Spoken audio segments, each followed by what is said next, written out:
Welcome to another TikTok live stream with Dan Norton. I promote Ayn Rand's philosophy of objectivism, a philosophy of reason, egoism, and capitalism. It is Sunday, August 2nd, 2026. This is the second day in a row that I have live streams. I think this is the first time I've ever streamed 2 days in a row.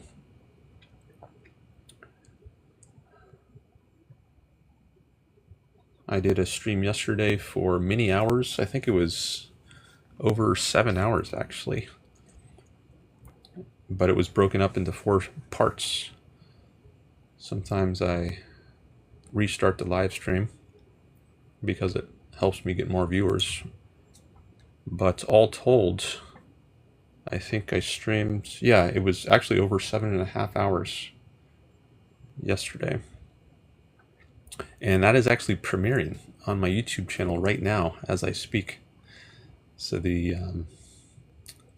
yesterday was August 1st, and I ended up streaming into the early hours of August 2nd because I went past midnight. So I guess I started around 5 p.m. my time, and if I went for 7 hours, no, actually I started a little later than that, I guess. Well, I don't know. Anyways, sometime yesterday afternoon. And after I do a live stream on TikTok, I usually post it on YouTube. And I did post my August 1st TikTok stream onto YouTube, and it's now August 2nd. So it's premiering right now. So I don't know when, and I'll eventually probably post this as well on YouTube. So if you're listening to this stream on YouTube, then, well, I'm making it more confusing than it needs to be. Anyway, there's a lot going on. I'm streaming on multiple platforms right now. Not live on multiple platforms, but I'm streaming live on TikTok, and I'm playing a video, premiering a video on YouTube at the same time. That's the first time I've ever done that. Maybe I will eventually simultaneously stream live on multiple platforms. All right, I see you got some people in the chat here on TikTok. Thanks for coming by. Thanks for liking the live. Please like and share if you want to help promote this in the algorithm. So I've got Hegel fan here. He shared the live. Thank you.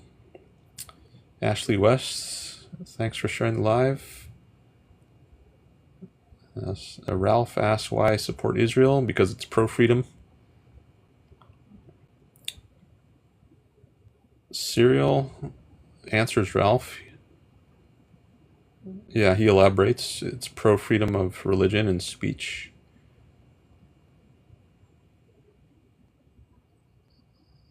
The next thing is wrong, though. You say I support the Palestine genocide, but I call it war. Okay, well, what some people call a genocide, I say is a war of self-defense. I think it's a smear to call it a genocide. Somebody by the name of Faith says, why am I bad? I guess because I have faith listed in my bad category. Because faith means belief without evidence, and it's bad to believe things if you don't have evidence for them.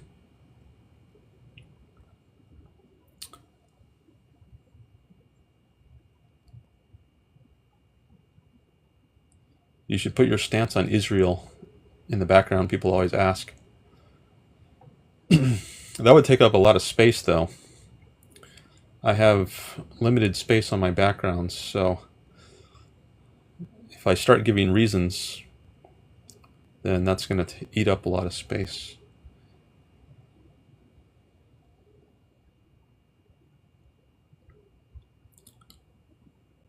I did a debate with Hegel fan.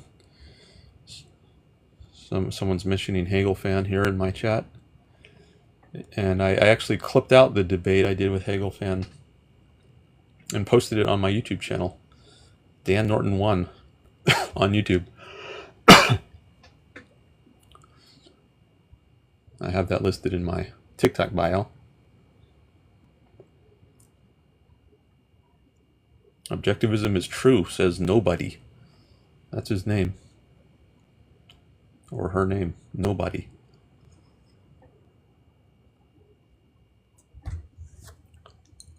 When you say immigration, do you mean legal immigration? Well, I mean immigration of anyone who's not a physical threat. So as long as you're not a physical threat to someone, you should be free to immigrate. In other words, if you're a peaceful person, you should be free to immigrate.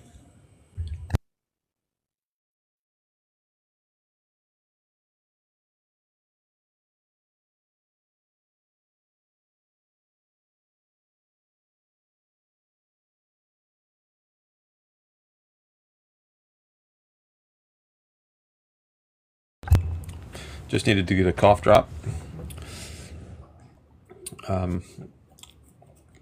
And it shouldn't be illegal for people to immigrate as long as they're peaceful. The reason we have so many illegal immigrants is because it's so hard to immigrate legally. But it shouldn't be. It should be much easier than it is now. How is atheism good? It's true. It aligns with the facts. It corresponds with the facts that there is no God. And it's good to correspond with the facts. How is abortion good? It allows women to pursue their happiness. If you're a woman who does not want children, abortion gives you a way to live the kind of life you desire.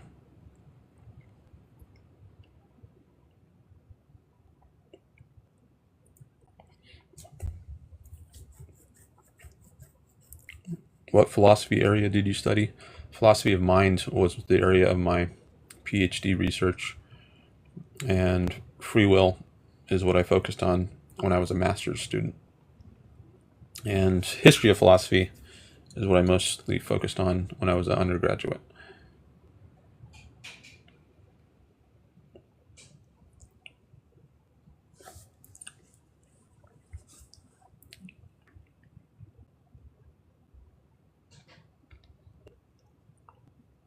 Why does it matter if I'm a Jew?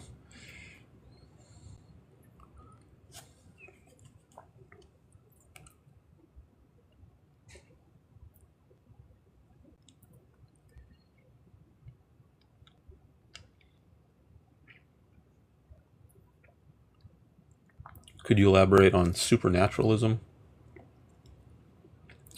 The belief that there are things that exist that are beyond reason's power to know, or beyond the power of your senses to know.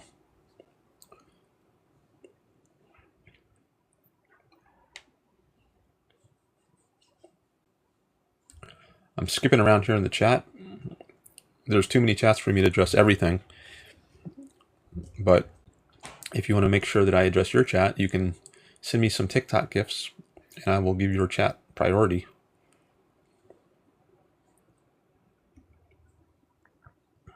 Please like and share the live if you want to help this stream get more attention.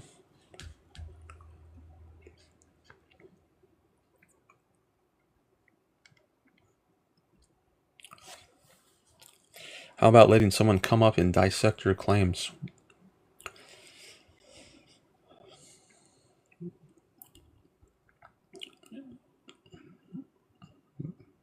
Well, you can try.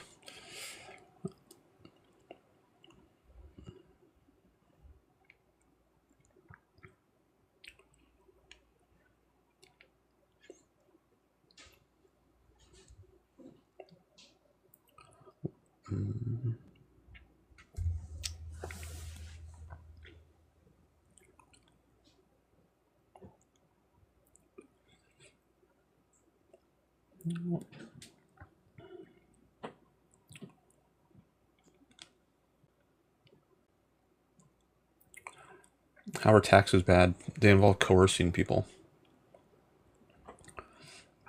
You have to give your money to the government under threat of force. You will be taken to jail if you don't pay your taxes. And I think it's wrong to coerce people. People should be left free to decide how to spend their own money.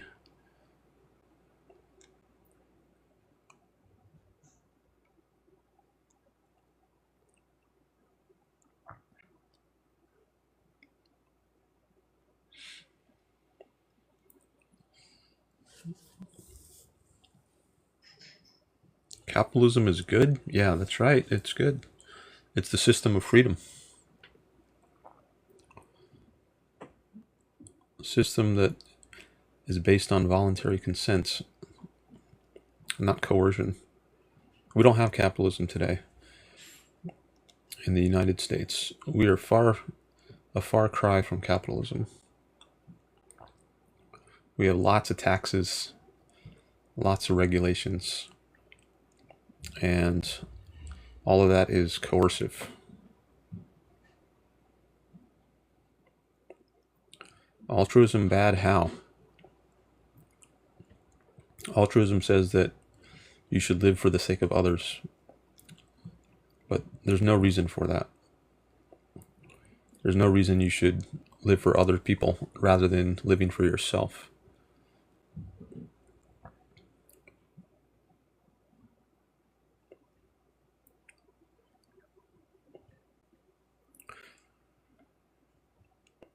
If taxes are bad, why is Israel good?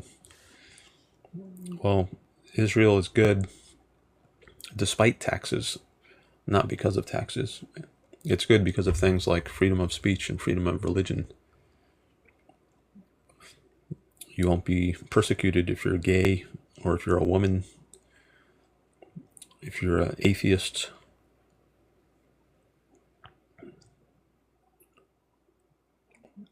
I gifted, but you didn't address my question.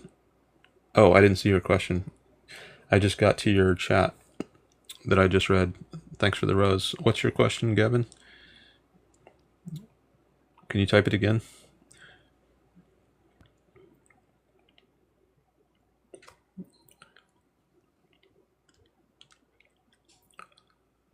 I'll scroll to the bottom. Would you still support Israel if it was proven they're targeting children? No, I wouldn't. I don't think they are, though. As children are killed as collateral damage. They're not being targeted. Unfortunately, Hamas uses them as human shields.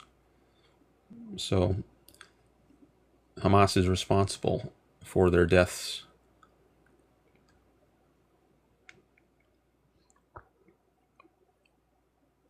Do you think the Jewish faith is bad? Yeah, I think any faith is bad. Faith means belief without evidence. So any religion that promotes faith is bad.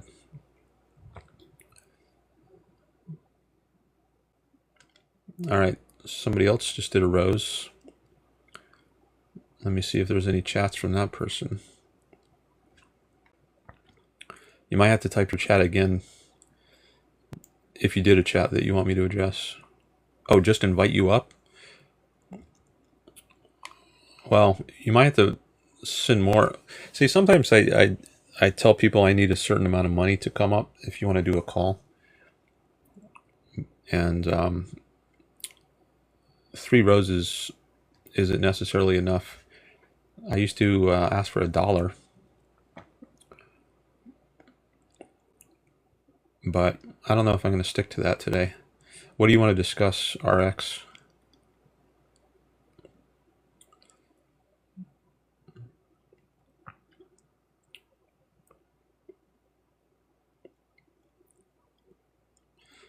Also, your username is making me hesitate a little bit.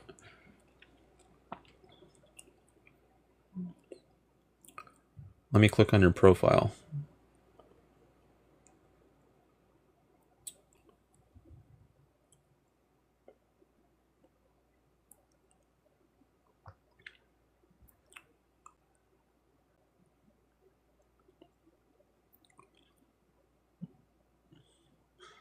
Yeah, sometimes people's usernames give me pause. I like it to keep it clean here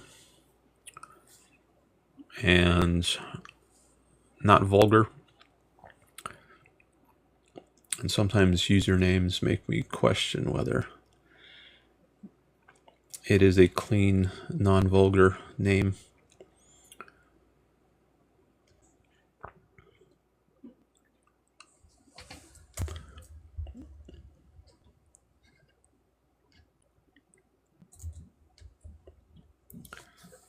Whether or not you actually believe subjectivity is bad.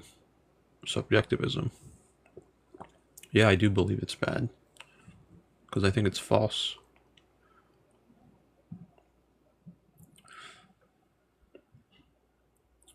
Your name is an inside joke.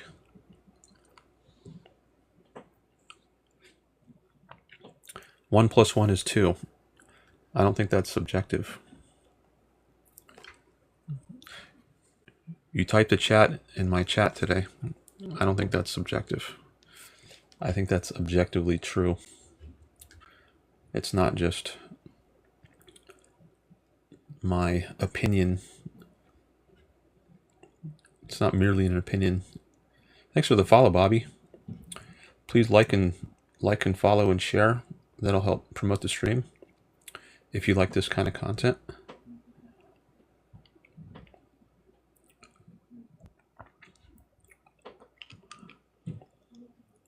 All right, well, we can do at least a short call. If you agree to be civil. Do you agree to be civil?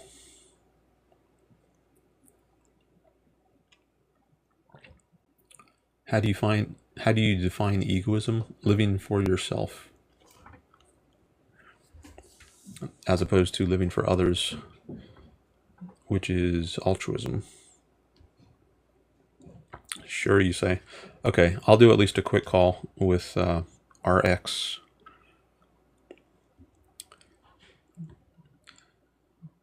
I'll do at least 1 minute. We'll see how it goes.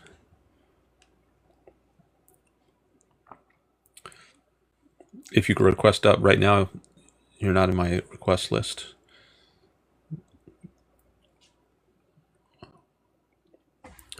Why can't you balance both? That's like balancing food and poison.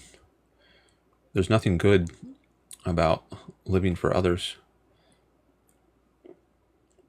Doesn't mean you can't have others in your life. I think it's good to have others in your life, but it's good to have them for self-interested reasons.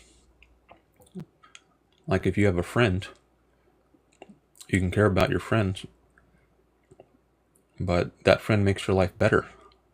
So you have a self-interested reason to care about your friend. It's not altruistic. You're not living for their sake. You're wanting to include them in your life for your sake because they make your life better. And if they didn't make your life better, if they made your life worse,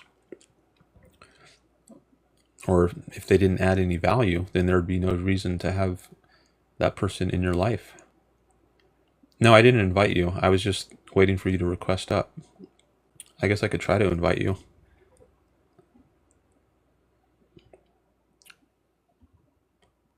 I'm not sure how to do that.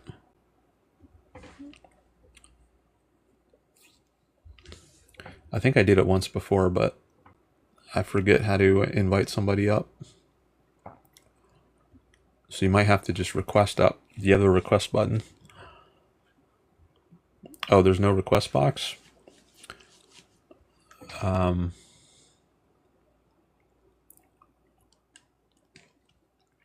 Do you always have a cough drop in? Not always, but a lot of the time. Sorry if you can hear that noise. I'm trying to speak. I'll move the mic a little further. Maybe that'll help reduce some of the noise. Sorry for that. But if I don't have a cough drop, I'm going to start coughing. And that'll be annoying.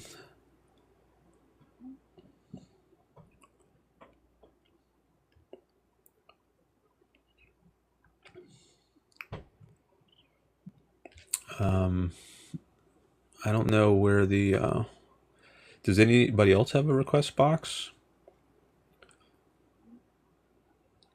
Can other people see the request box? Oh, here's invites. Here we go. I found it. Okay. I'll invite you up.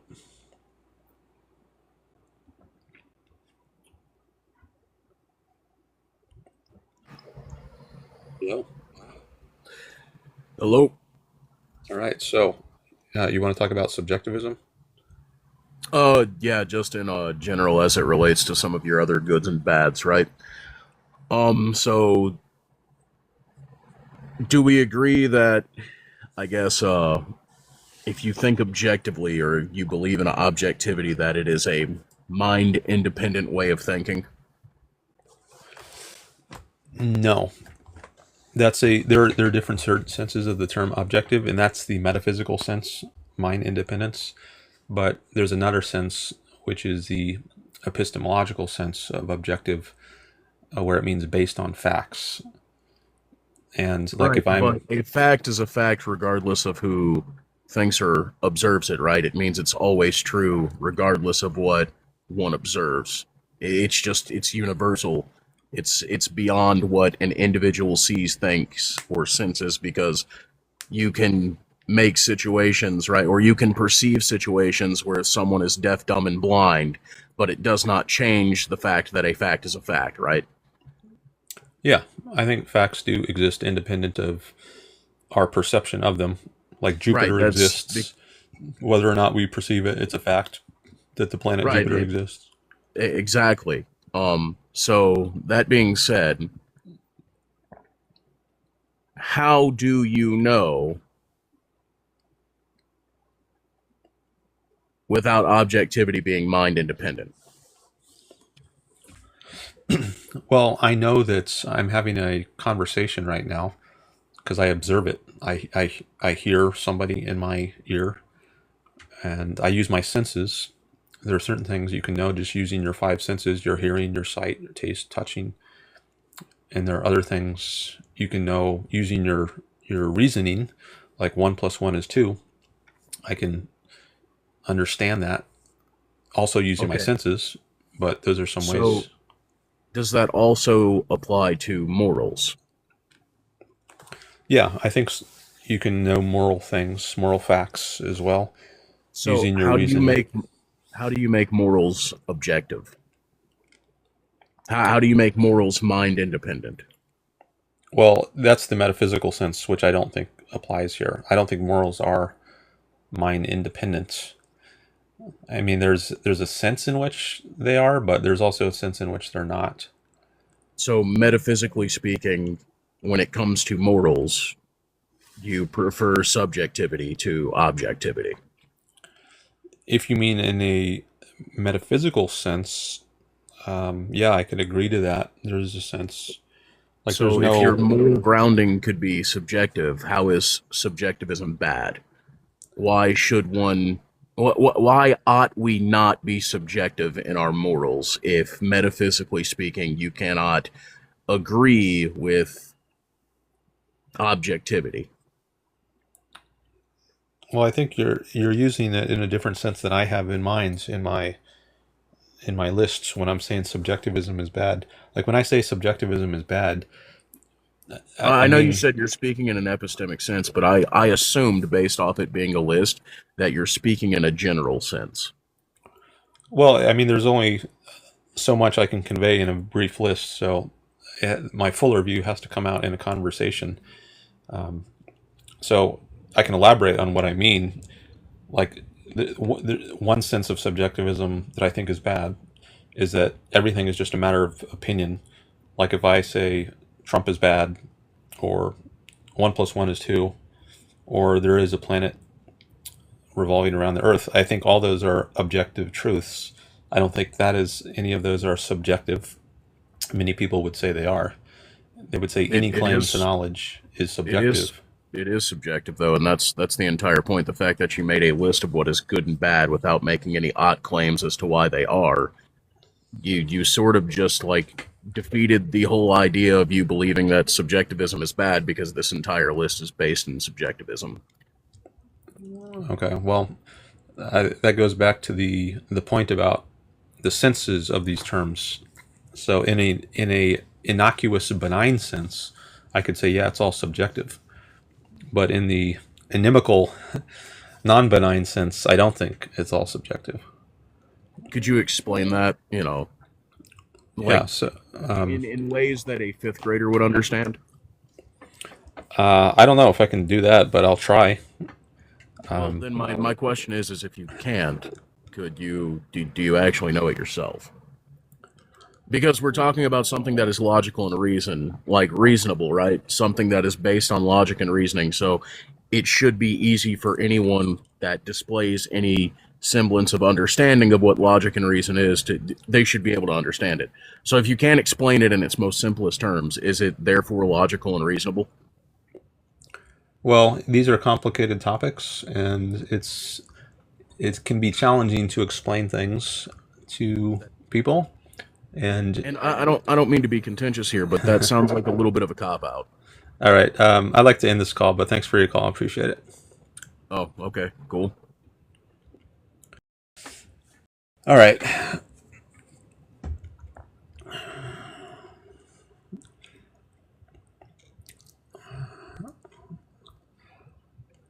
I thought he was getting a bit confrontational, and I didn't really like that.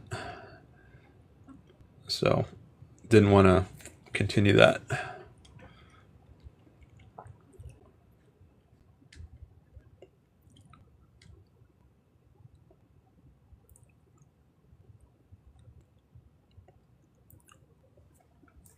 Somebody in the chat says he was being disrespectful.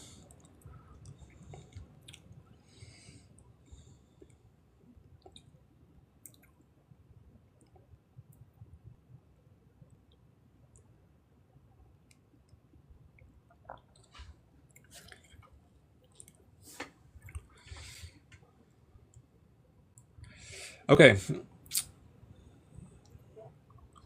I'm going to come back to the chat.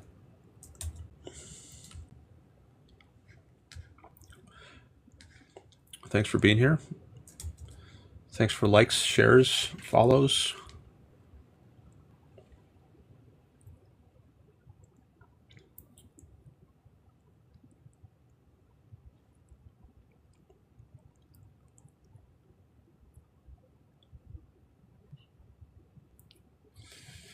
There are no reasons why an idea must be easy to understand, says Summit Shrug. Complicated things are complicated.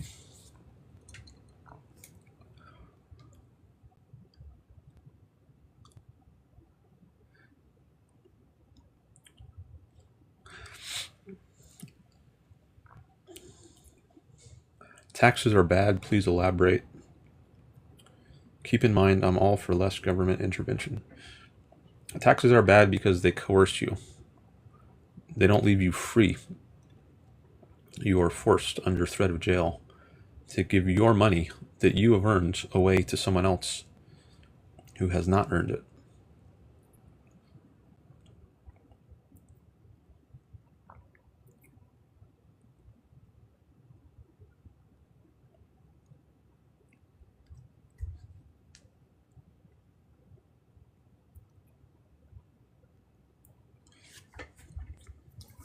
How can you change your views without some confrontation? My goal is not to change my views. Doesn't mean I'm against changing my views, but I just want my conversations to be respectful and not hostile,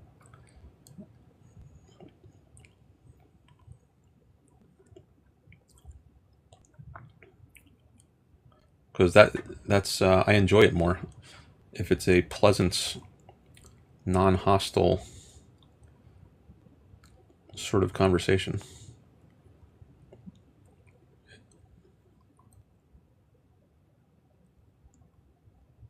It's part of being an egoist for me. I'm an egoist. I'm going to pursue my self-interest, and one way I do that is I love live streaming.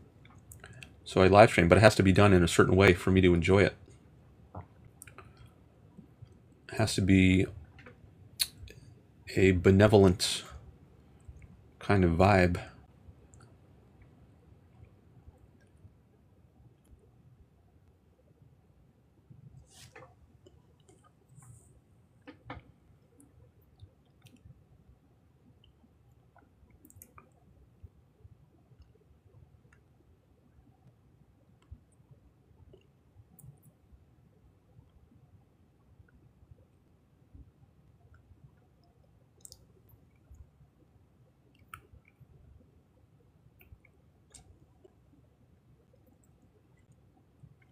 How is the government supposed to function without tax revenue? Through voluntary revenue. There are voluntary methods by which the government can raise money, such as donations and lotteries. Ayn Rand wrote an article called Government Financing in a Free Society, in which she discusses another idea as well.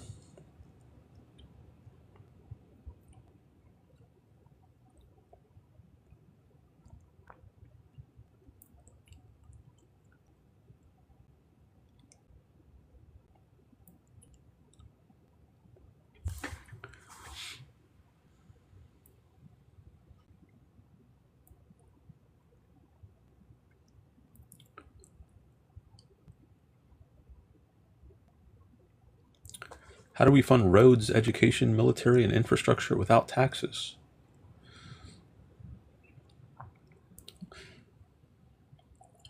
Well, roads, there are different ways you could do it. One way is through tolls,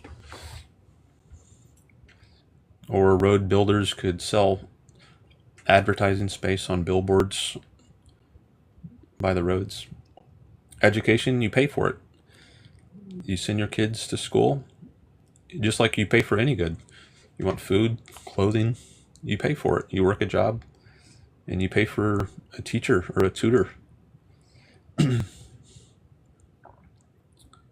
Or some AI software. Military, you can make a contribution. Or buy a lottery ticket to help fund the military. There's many ways.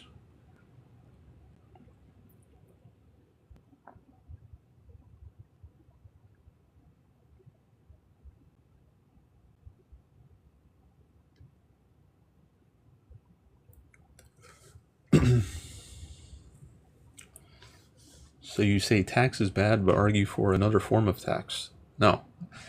Taxes are coercive. I'm against all forms of coercion. The methods that I support are voluntary.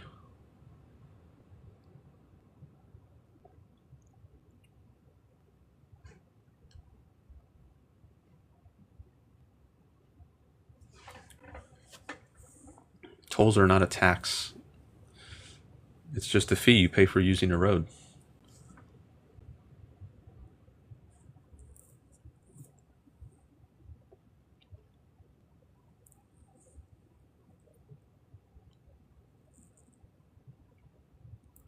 Voluntarily giving up your money requires altruism. No, it doesn't. If you give me money to come up here and do a call or to have me address your chat, you're doing it for self-interested reasons. You're getting some value in return, right? You want me to give your call or your chat attention because you value that. So giving up your money does not require altruism. You're doing it for self-interested reasons, or at least you can do it for self-interested reasons. Whenever you buy something from a store, you go to McDonald's and you buy a hamburger, you're voluntarily giving up your money, but you're not being an altruist. because you want that hamburger, right? You're giving up your money because you get some value in exchange. That's egoistic. That's self-interested. You're not just giving away your money without getting anything in return.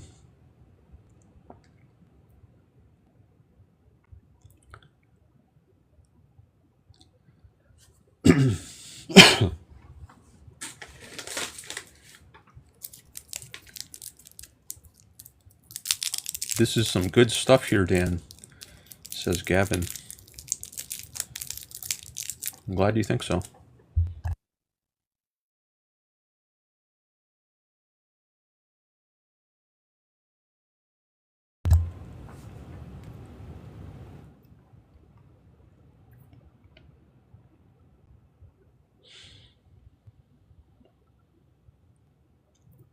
How do you respond to Peter Singer's drowning child idea? If I encountered a drowning child, I would probably try to help it. But I don't think that is altruistic. It's in my self-interest to help the child because I don't want to see the child drown. That's a terrible thing. But that doesn't mean I would spend my whole life going around the earth looking for drowning people to save, because then I wouldn't be able to pursue my own happiness. I'm happy to help out in a one-off kind of case, but I'm not going to devote my entire life to trying to help out drowning people. That would be altruistic. That would be living for the sake of others. But if it's just a one-off case, then it could be self-interested to help out.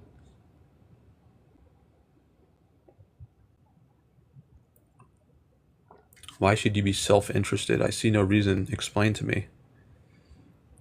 Well, do you see no reason to pursue happiness? Because I think that's the most self-interested thing you can do. Pursue your happiness. You see no reason to pursue happiness? I think it's self-evident why it's good to be happy.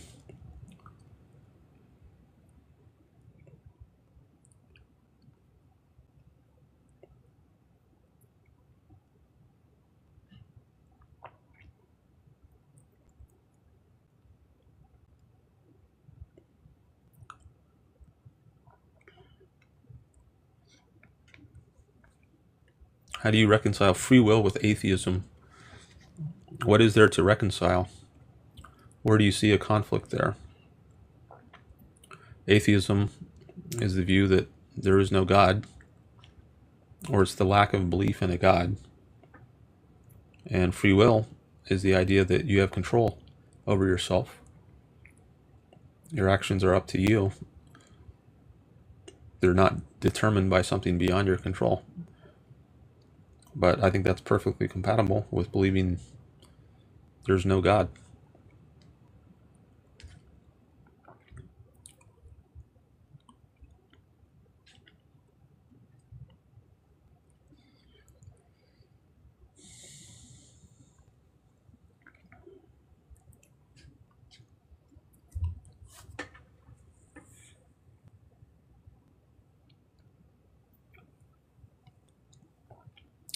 Do you believe there are other animals with free will? No. I only think humans have free will.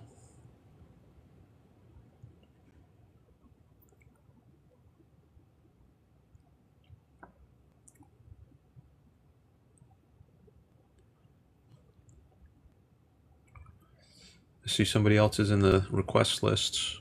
Aaron for real. Please like and share to help the stream reach more people.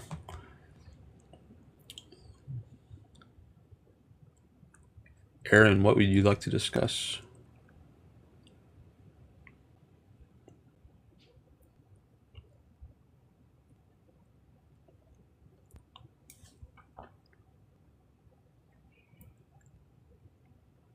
I'm looking for your chats.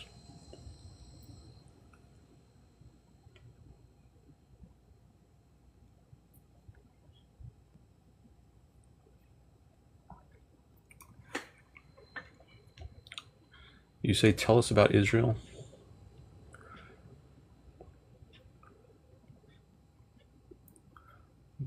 And above, you said, I barely got a PhD.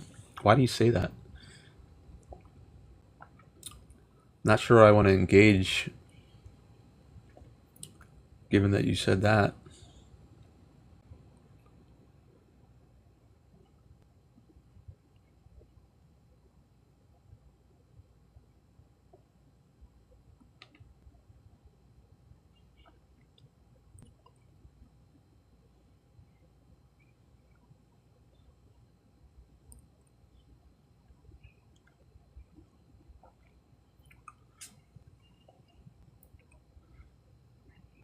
All right, I got some other people requesting. Barely Liberal and Noah Maynard.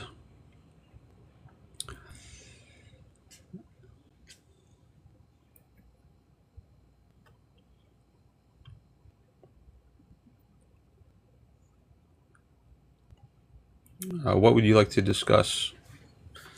Barely Liberal and Maynard.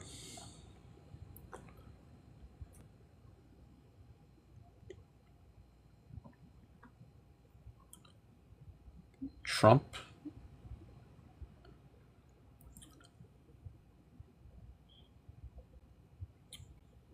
Okay, and Barely Liberal says Howard Rourke.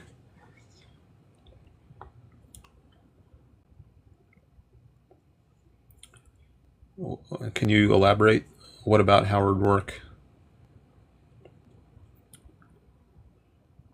That's a character from Ayn Rand's novel, The Fountainhead.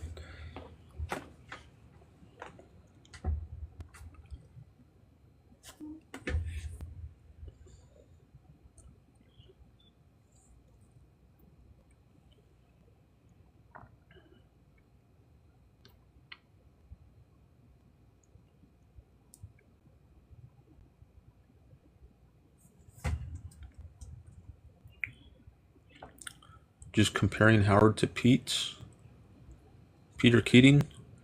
That's another character in The Fountainhead. And the newspaper guy, you mean Gail Winans?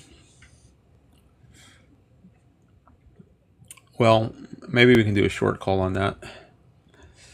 Beware, people, there might be plot spoilers if you haven't read Ayn Rand's novel, The Fountainhead. But we can do at least a short call. We can do it like a minute or so, and I'll see how it goes, and maybe go longer. All right, let's do at least a short call with Barely Liberal.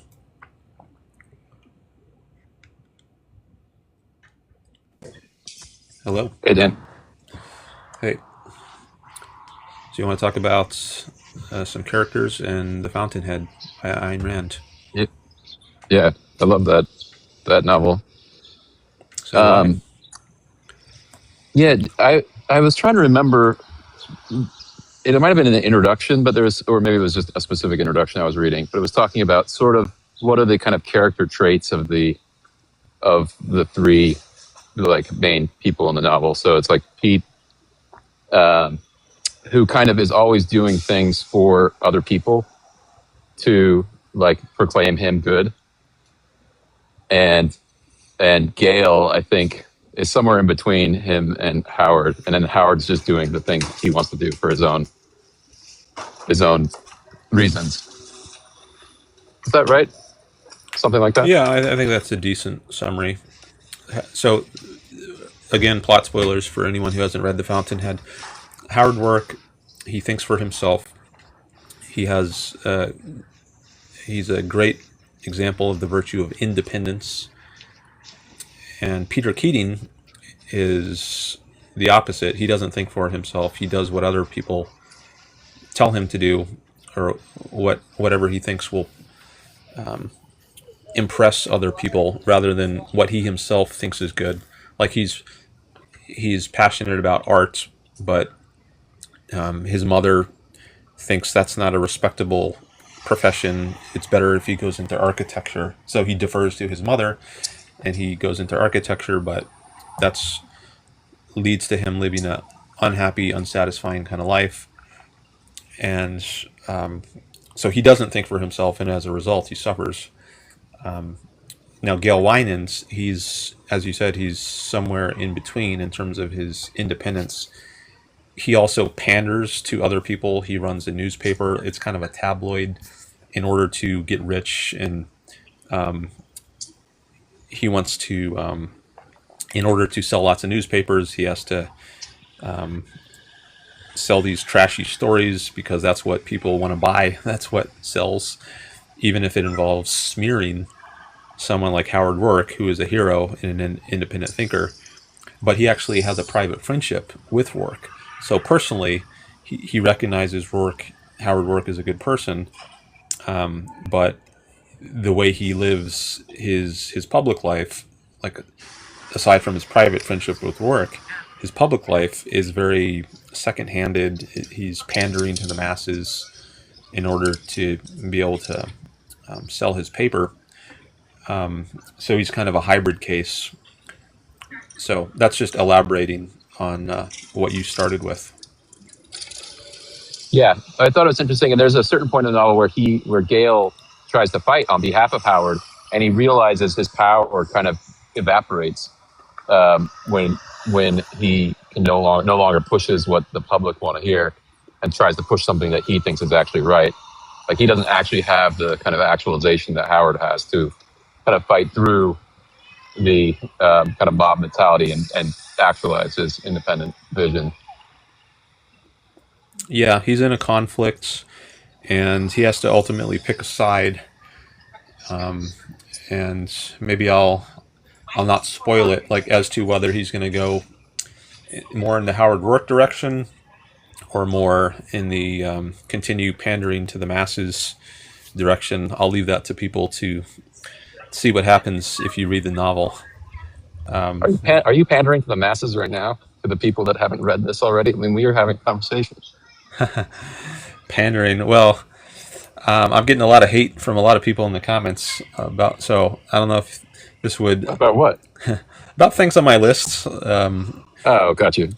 Well, we can get to some disagreements too. But so one of the things I liked about also, I like Ayn Rand. Like, when I defend capitalism to people, I often do it in Ayn Rand's kind of perspective, which is like, capitalism is not the ideal. In fact, it allows people like Gail or Pete, to succeed and do really, really well, right? Like, Gail is kind of the most powerful person in the novel in some ways, like, that has the most money, and he is just basically doing schlop capitalism, right? Basically just like making things to make money for the sake of making money. And then you have, but that's not the ideal. The ideal is like the free, rational being like Howard, who does it because he wants to do it. He's not necessarily the biggest and the like most fearsome capitalist thing. He's just allowed to exist within capitalism, right? So I feel like that's a good, because when I was younger, I critiqued capitalism from the point of view of like, there's just a lot of schlop out there that's generated by capitalism. And Ayn Rand, I don't think she disagrees with that. I think she says, like, yes, that is a natural byproduct to having capitalism, but you get to allow people like Howard Rourke to exist. Okay, I'll make a comment on that, and then I think I want to cycle past or another caller, but I do appreciate you coming up here. So I'll just end by saying capitalism enables the best to rise. So the schlop, I think that gets weeded out over time. Like, if you put out a bad product, other people who put out a better product in your same industry, they're going to outcompete you and get more customers. So if you want to have increasing quality of products over time, capitalism helps do that. It weeds out through competition. So you don't think that stuff like pandering to the masses is just part of capitalism? I don't think it's like an essential like in feature. the book, Gail has the most power. Well, yeah, I mean, to me, it just seems like that capitalism enables that. It's just that the ideal lives within that.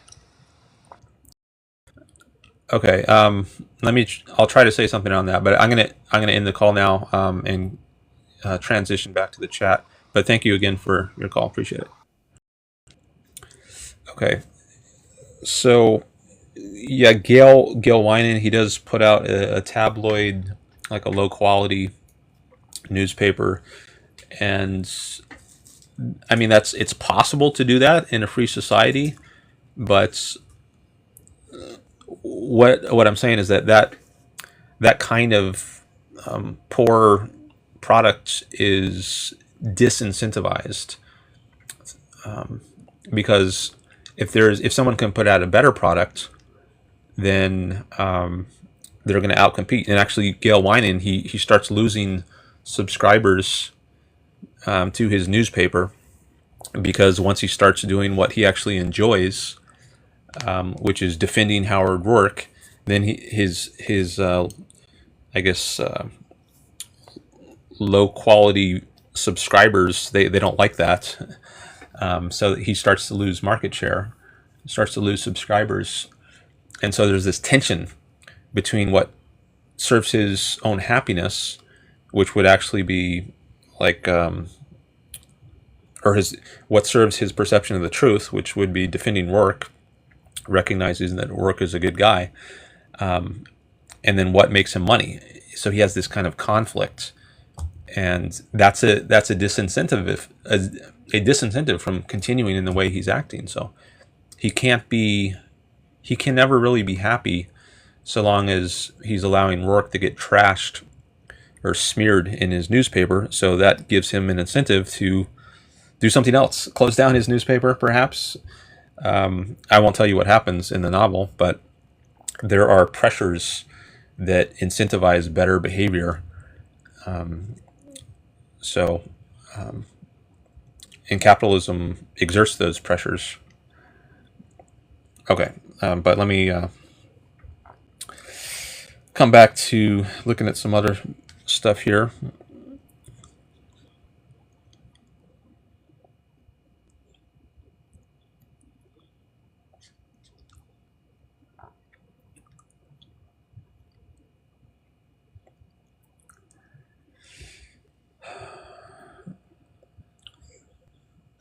Gavin sent some roses. Thank you.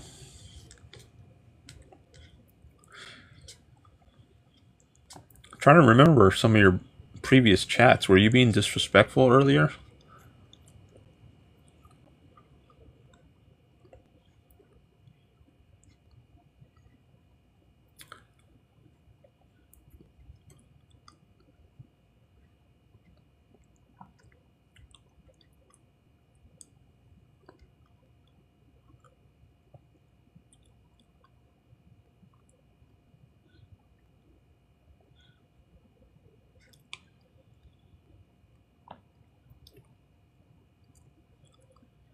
I don't remember. But I guess if you agree to be civil, we can at least do a short call.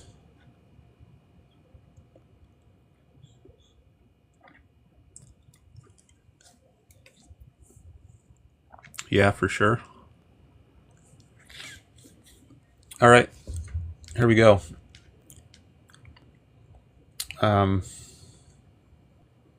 Call with Gavin.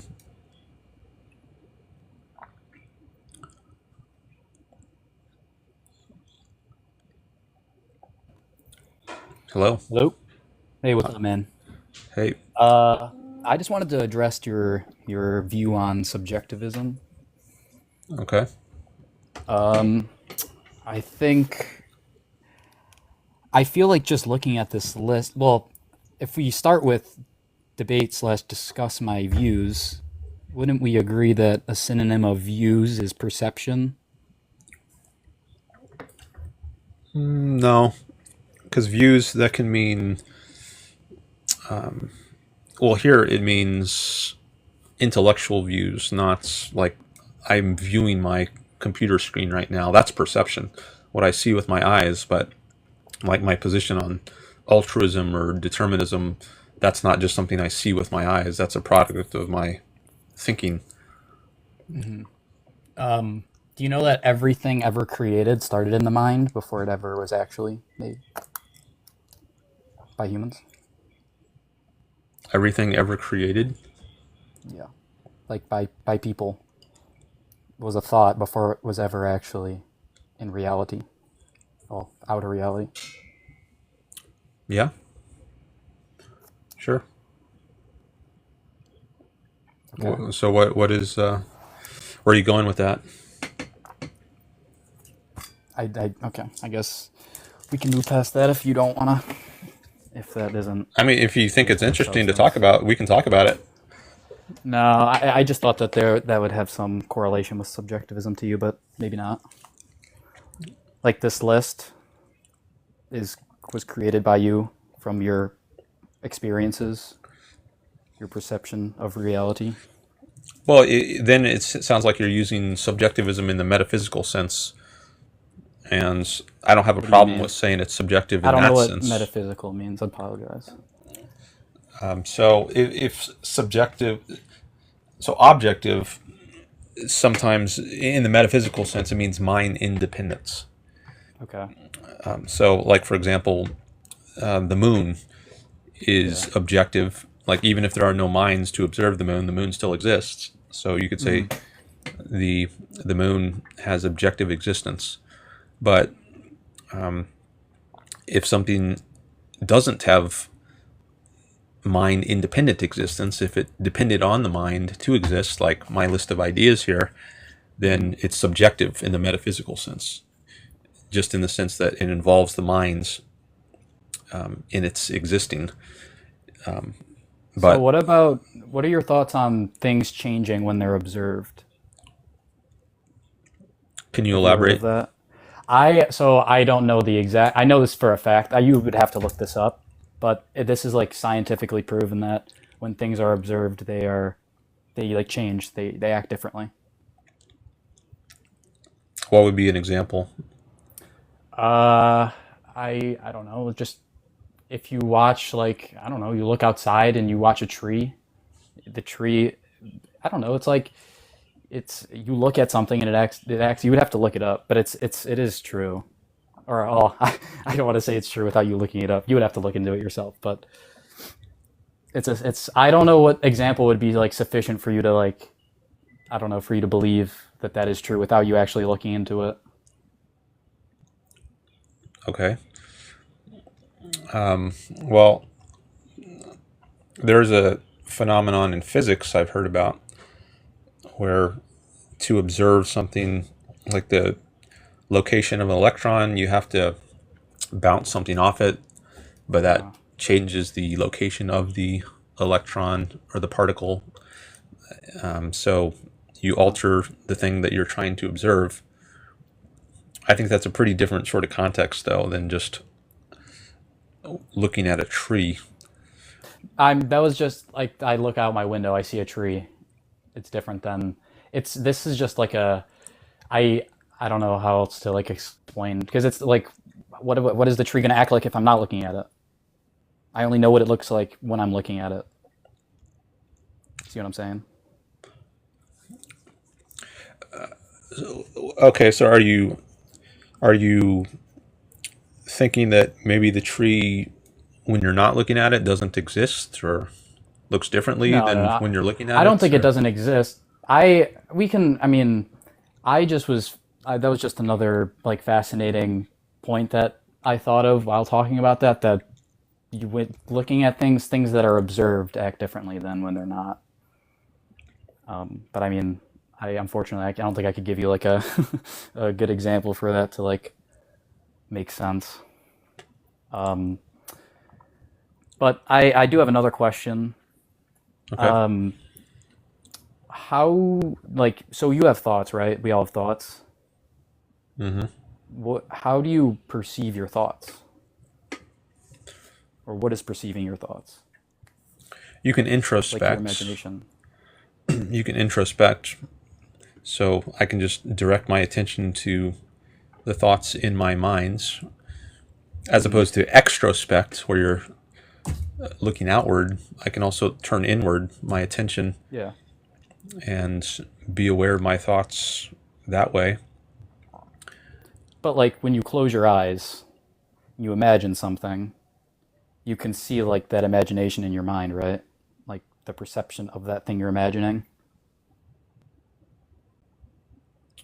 When I close my eyes, I can see. If you try to imagine, you don't have to close your eyes to imagine, but like when you imagine something in your mind, anything like an apple, do you see the apple in your mind? Well, I would say I imagine it. I wouldn't say I see it, at least if we're using see in a So strict sense. you perceive it though, I the wouldn't same say way that you either. I perceive. think perceiving Yeah. is an action of looking outward, using your or using your sense organs to observe the external world. Whereas if you're Is talking that a about something fact? you imagine, I don't consider that to be perception. I think that's imagination. But It's a different. is that actually what perception? I don't know what the definition of perception is. I could be using it wrong, but I thought it was to like it's like see something, to acknowledge that there's another thing. Well, I seeing is didn't one think that type it of perception. specifically. There's also Yeah, hearing, like exactly. I'm hearing your voice right now. So That's wouldn't so perception. thinking could be another type of perception. No, I don't think it is. I think thinking is a different sort of action of the mind. It's not. But you It's not imagine involving things. Oh wait, sorry. your sense organs. Like if I think that Well, use your one brain. plus one is two, Well, I guess not sense organ. Yeah. then I mean I had to learn that using my senses. Like maybe Hmm. I saw one stone and then another stone and then someone pointed at them and said one, and when we Hmm. group them together, we we get two. But after I've learned that, if I'm just doing a math problem in my head, like what is 54 times 7, Hmm. I can think about that and do that in my head, not by using my senses looking outward, but just by using my minds. And that's an example of thinking, but I wouldn't say it's an example of perception. I, but like, so when you imagine something, what is that? When you're looking at something, when you imagine something, or you don't, you're perceiving. I don't know how else do you what else do you call that then? Like I have a very vivid imagination. Hmm. When I close my eyes, I can picture a scene of whatever in my mind. I'm not. I'm not. I'm looking at that thing. It's not like No, you're you imagining know the thing. You're not looking at it. I can describe it though, and I can see it. No, you don't see it. You're imagining it. Oh yeah, If it's in your mind, if you're not looking out and seeing it with your eyes, if it's just in your mind, that's yeah. not I see. seeing it. That's imagining it. See, but you're talking about isn't aren't you being subjective with seeing then? If you're saying seeing is only in the physical sense, I thought seeing or perception was just your. Oh, I guess that's yeah. You're right. You're not. I see what you mean. So you don't consider seeing or you don't consider thoughts being able to be. You don't even you just imagine. I don't understand what you mean. You don't perceive thoughts. You only imagine thoughts. Well, you can be aware of thoughts, or you can introspect Okay, so the thoughts. one is that awareness. What's that? If you're aware, what do you mean aware of thoughts? Well, awareness is kind of a primitive term, but I think I want to wrap this up soon. But we can just end on this Okay, point. all right. Awareness, I think, is just it's like a synonym of consciousness. You can use that term, like we're conscious of our thoughts, and you can't really Mm. define it. I think Yeah. Well, it's isn't an that axiomatic concept, awareness. Um, but I guess you can just think about what you have when your eyes are open compared to when your eyes are closed. That's an example of awareness. I That's just a know that visual like awareness. yeah, when I'm looking out and I see things the same way when I close. Well, I guess I don't see it. I imagine things the same way that I would when I open. And then who's to say that we're not imagining our surroundings then and our senses? All right. What if we're generating our senses and experience? Yeah, that gets into questions about skepticism. All right, I want to end it here, though. Thank you for the call, though. Okay. Appreciate it. Yeah, no problem. Yep. All right. Thanks for coming by, everyone. Thanks for the dolphin. GottaStudyMax sent a dolphin. Appreciate it. Thanks for the follows. Please like and share if you want to help my stream reach more people.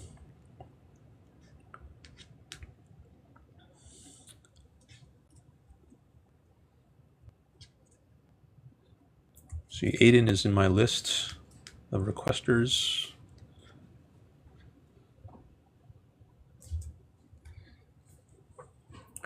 What would you like to discuss, Aiden? Hello, GottaStudyMax. He's in my chat.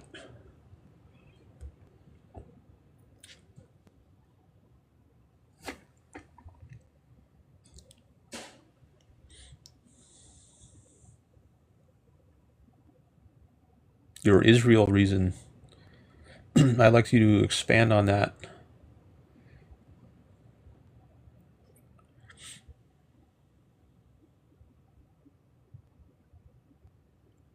I'm reading your TikTok bio.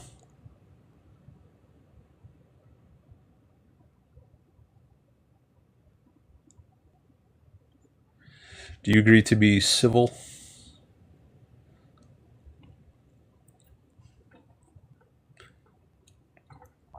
Are you a Zionist? Yeah, I'm a Zionist.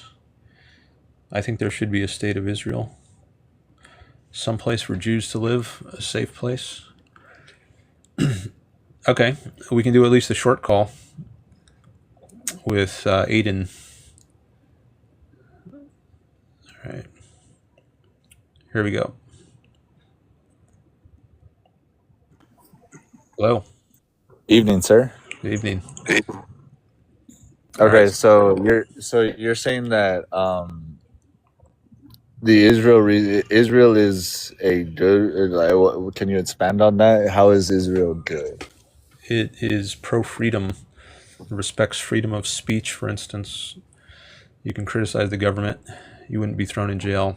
Freedom of religion. You can be Jewish, Muslim, atheist, Christian, not be persecuted. So, okay, today the government of Israel bombed a 120-year-old Christian church.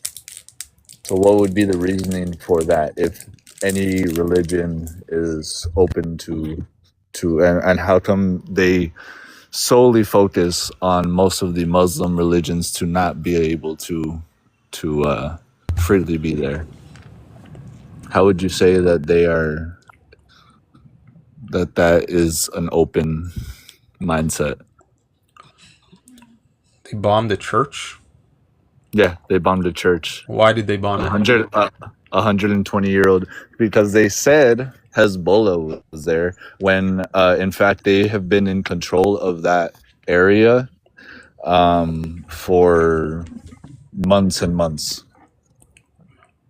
So their reason was because they thought there were some terrorists in it.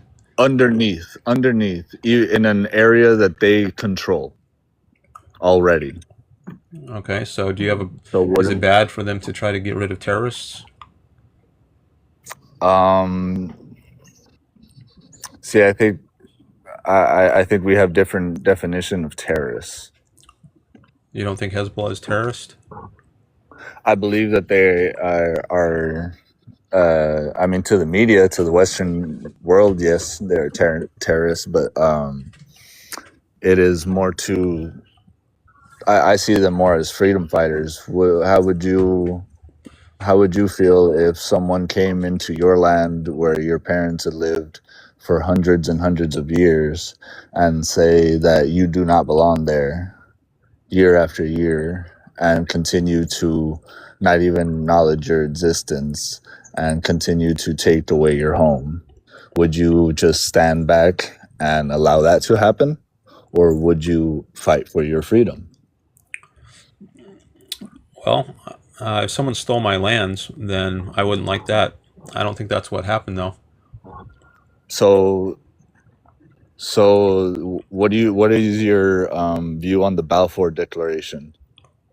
My view on it? Well, I do support there being some place where Jews can live safely and not be. Jews can live safely anywhere that they choose to be. They were actually. I mean, there's no Muslim nation There's no entirely Muslim nation. I mean, Jews have been nomadic for years and can have been free to live wherever. Really? They've never been expelled from a country? Oh yeah, I mean, obviously you're talking about with the Nazis, yes, but for the most part of history,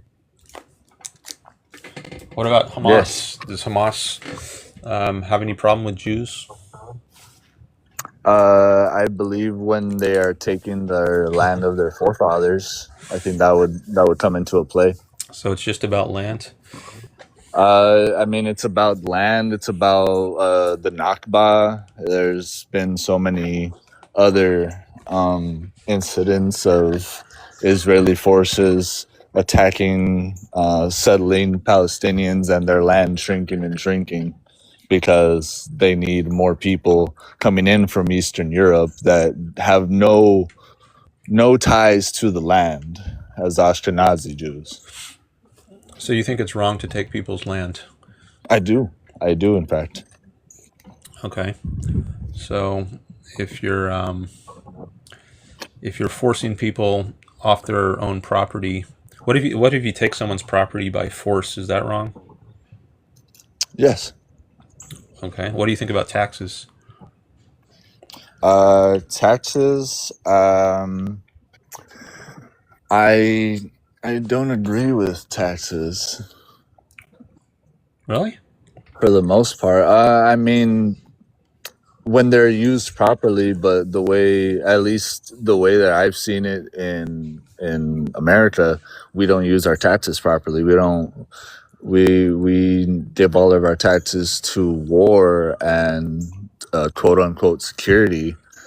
And that's just mainly just, I believe, to bully other countries into this capitalistic mindset that we have. So you're not against taxes, you're just against the way they're used by some countries. Yeah, well, against the way that they're used by America mainly because we just funnel it all into war and quote unquote defense, but it only benefits the super wealthy. It has no benefits to the actual people. Okay, but did you say you're against taking people's property by force? Yes, that should not happen. Okay. Well, taxes do that. What do you mean? When you tax people, you're forcing them to give away some of their money to the government. Okay. But where are you going with this in regards to Israel? Because that's the topic that I was talking about. Well, I think there's an inconsistency if you think it's bad to take people's land away by force, but you think it's good for there to be taxes, which takes people's property away by force. That's the connection. So why would you be against I mean, taking people's stuff by force in one case, but in favor of taking people's stuff by I'm force in the other case? okay. I'm not in favor of the way because I believe that somewhat taxes are going to happen either way. Now, with how I like for there to be no taxes, but I understand the reasoning for it to fund social services, to fund the way of life, the way we live our lives. But if we did not have to pay taxes, I would absolutely love that. No taxes serve no purpose to me. Like I mean, I recently took off on my W-2s to not pay federal taxes because I do not agree with sending money to a terrorist state, a terrorist apartheid state. That's just my reasoning. I don't agree with your characterization of Israel. I don't think they did conquer other people's land, at least not for the most part. I think it's dominantly a free state, and it's actually other states that have tried to conquer Israel's lands Well, But the that's a whole. different issue. That's a different issue because Mhm. if the objection is that you think it's wrong to take other people's property by force, I wonder, do you really think that's wrong if you're in favor of taxes?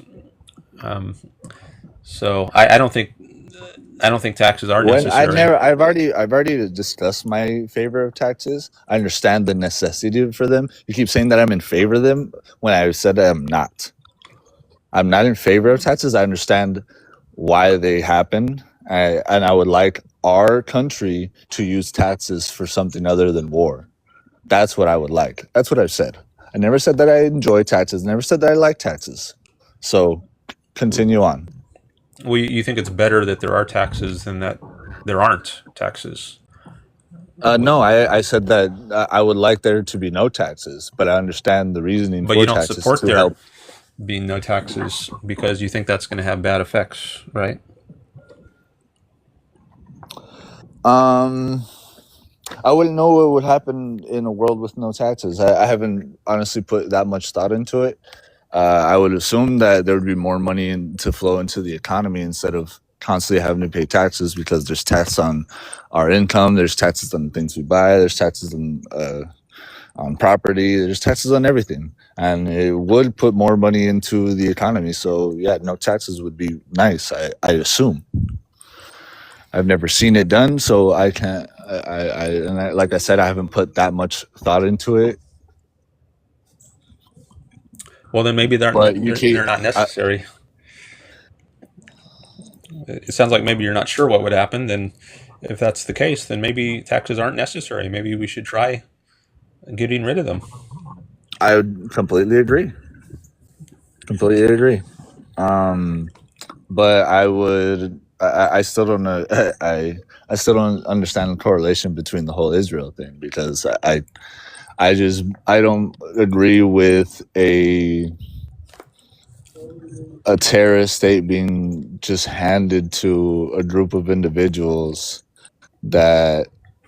Okay, I understand the Holocaust happened.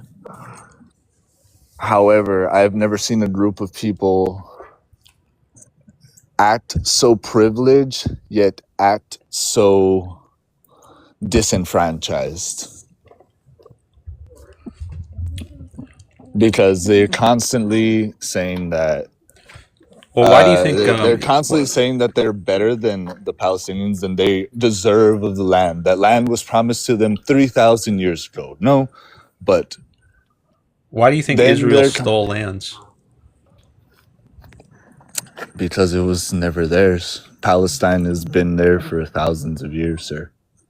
Hundreds of years. Palestine. And Jews haven't been there for thousands of years. That's fine.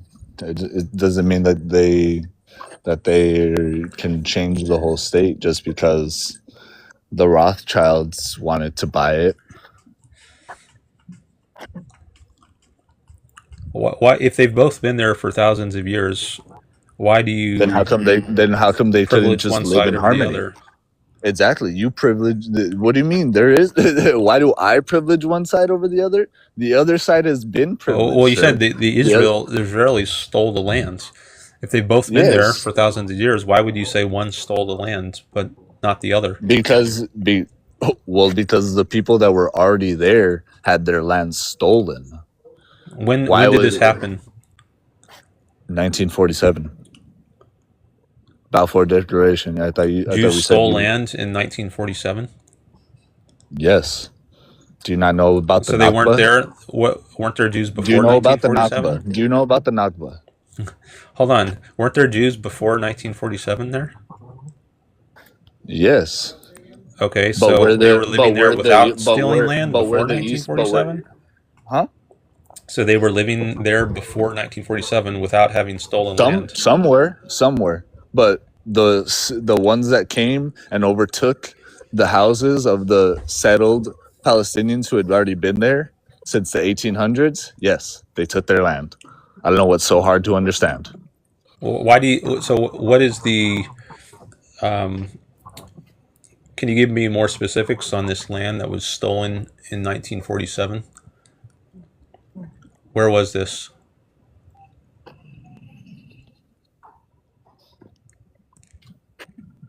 Where was this? In Yeah, Palestine. What do you what mean? Do you particular want me to land give was you the stolen? exact? Do you want me? You want me to give you the exact particular land? But my apologies. I don't have the exact particular land. But throughout history, you can see a map of the region of what used to be known as Palestine. It is. It was shrinking because the land was being given to the Israelis. It was being taken by the Israelis. Even today, in a ceasefire, quote unquote, they are still taking the land. Okay, well, I mean, there's different ways land can be transferred. Like you can sell land to And somebody, that's not what happens. but They just go if you're in. claiming that they stole the lands, I want to get at least some specific examples of when land was stolen. I mean, if you like, I can send you links on X of settlers today, yesterday, all throughout the week Well, I want to hear taking about land from. 1947. Well, how about we talk about right now, No, you nowadays? made a claim about 1947.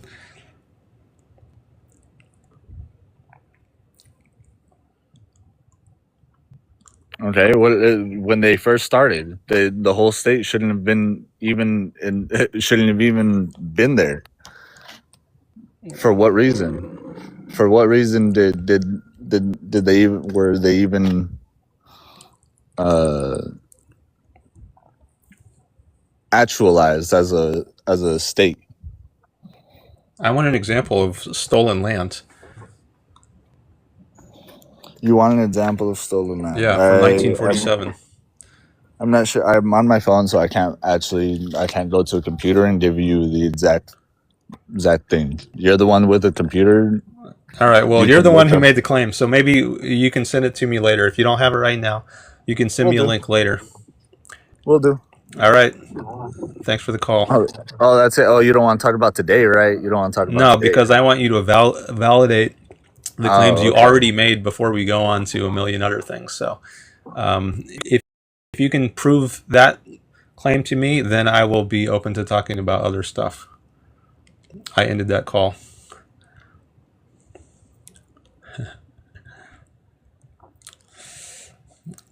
We're not going to gish gallop here to like a bunch of topics.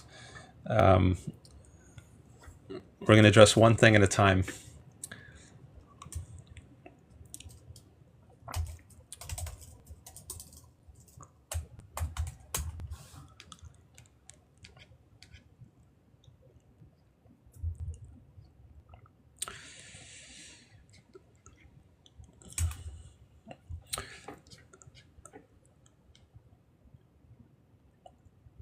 All right. Thanks for the likes. Please like and share the stream if you want to help this stream reach more people. Thanks for the follows.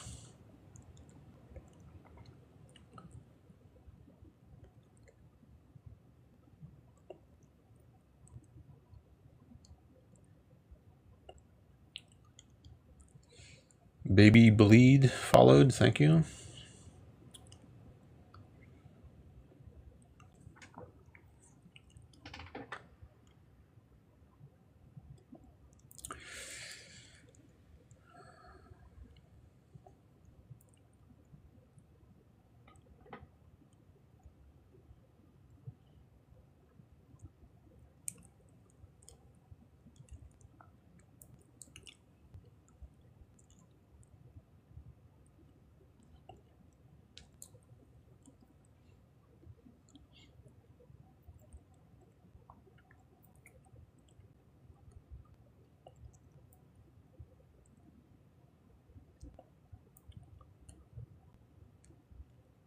Why is immigration good?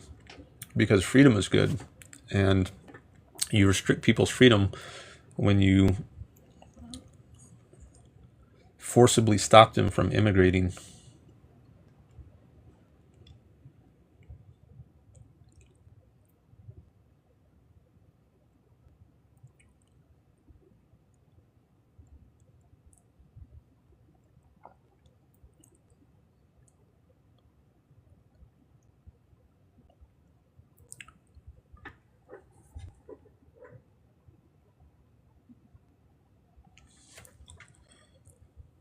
Oh, GottaStudyMax says he wants to join.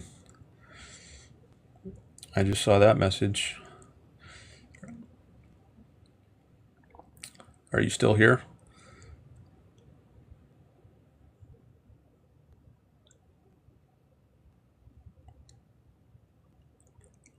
What would you like to discuss? I remember we talked before once. I don't recall what we discussed, but what would you like to discuss today?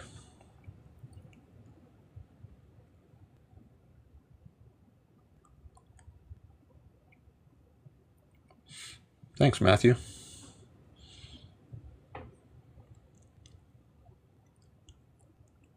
Quick question about faith and reason. All right. Thanks for the like. Please like and share to help promote the stream. All right, here we're going to do a call with GottaStudyMax.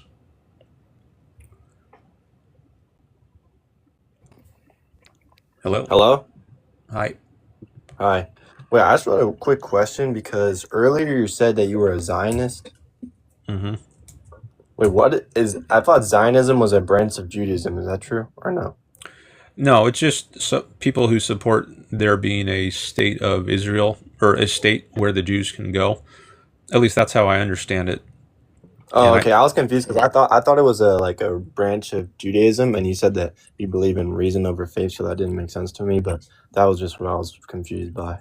oh, yeah, that's it's not a, at least the way I understand it, it's not a branch of Judaism. It just means you support there being a state for Jews to live in. Okay, thank you. Sure. Thanks for your call.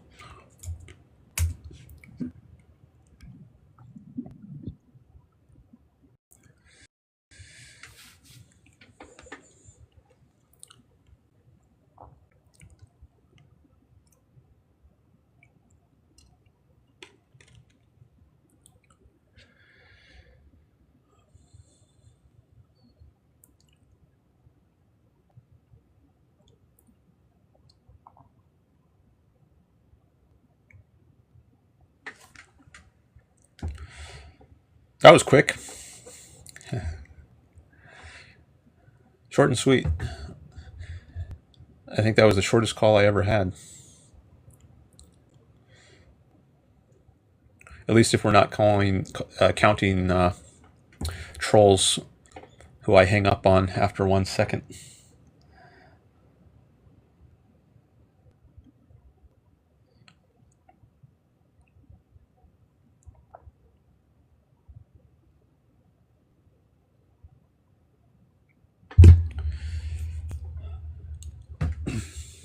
I'm doing more calls today than I usually do.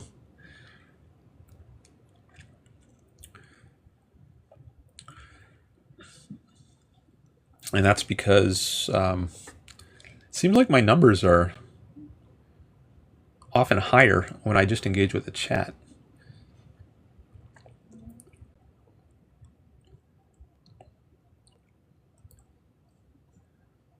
Thanks for the gift, Dictor, the Rose, Studio 6203. Thank you for the roses.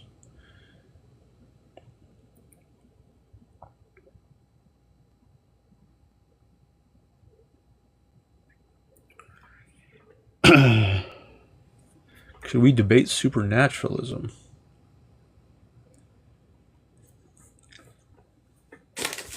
We can do at least a short debate, maybe a minute or so, and we'll see how it goes.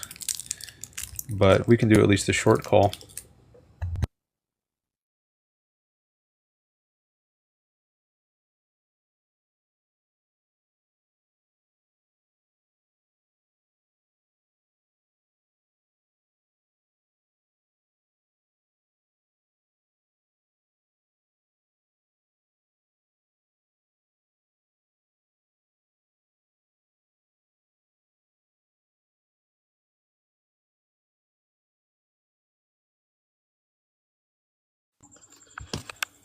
Hey, how you doing? Hello? Is the audio working? Sorry, I was muted. Forgot to unmute. Now, I can hear you. Okay, perfect. So I just wanted to discuss supernaturalism in a philosophical perspective, since I saw that you have a PhD on philosophy. Okay.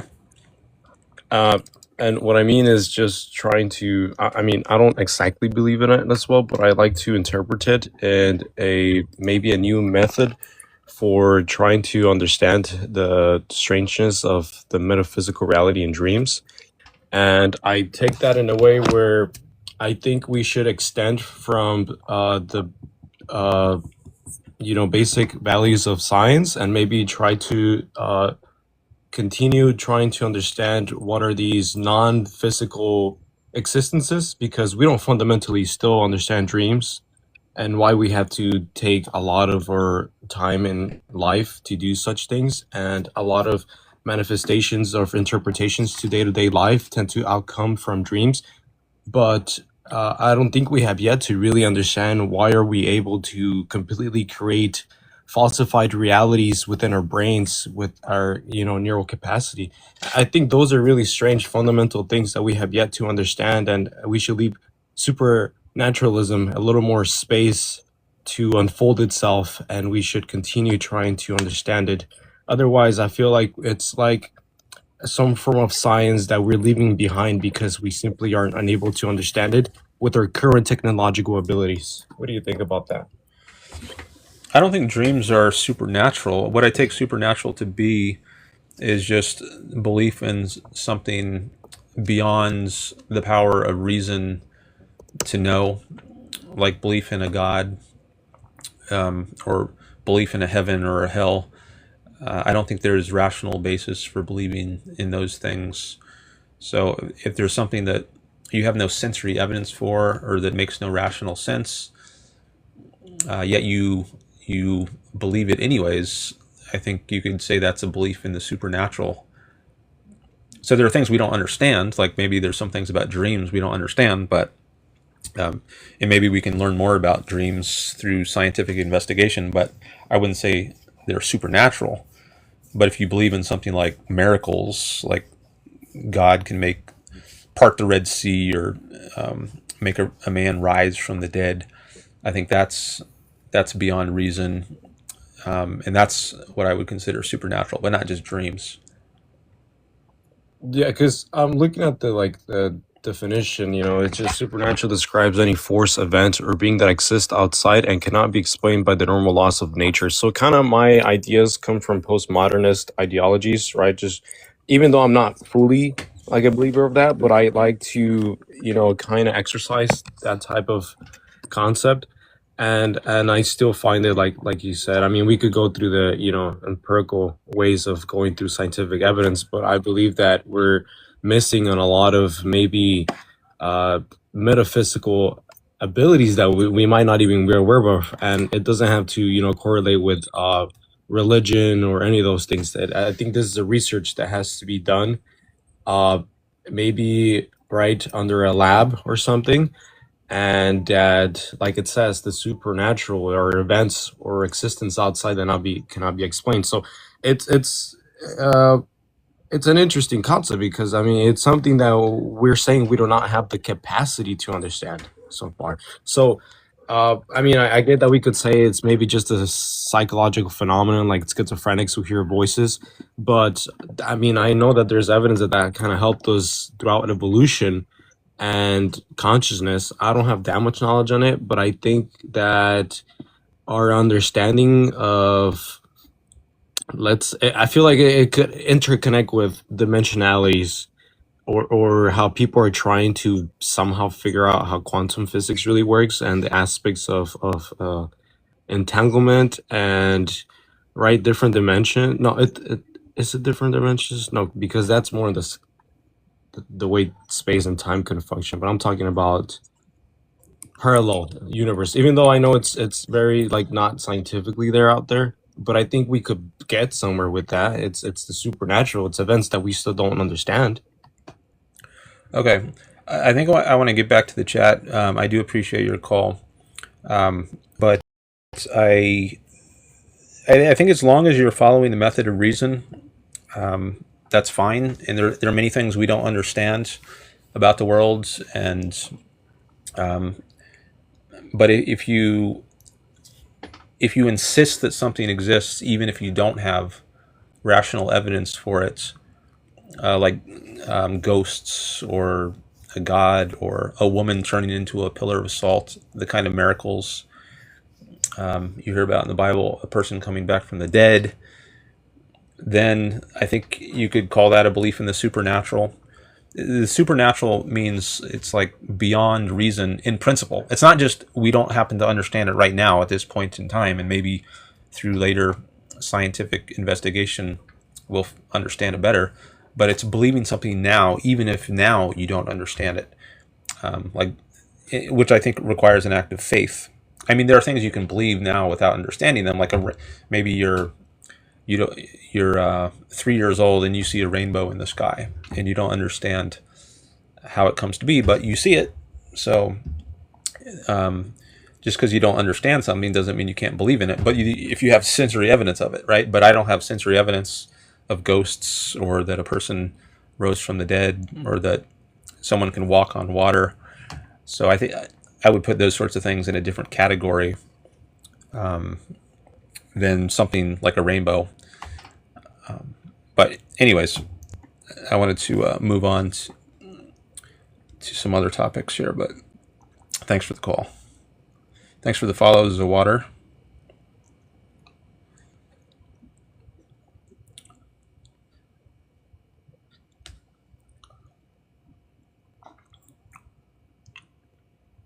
Sam is in the list now. She says, I'd love to join and pick your brain as to why Israel is a positive. That seems unimaginable. Okay, maybe. I just did a call on Israel about 10 or 20 minutes ago. But maybe I'll do another one.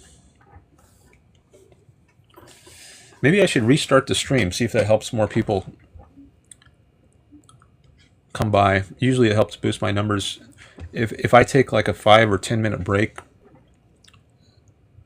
can you call back in then, Sammy? Or Sam? Thanks for the follow, Jacob.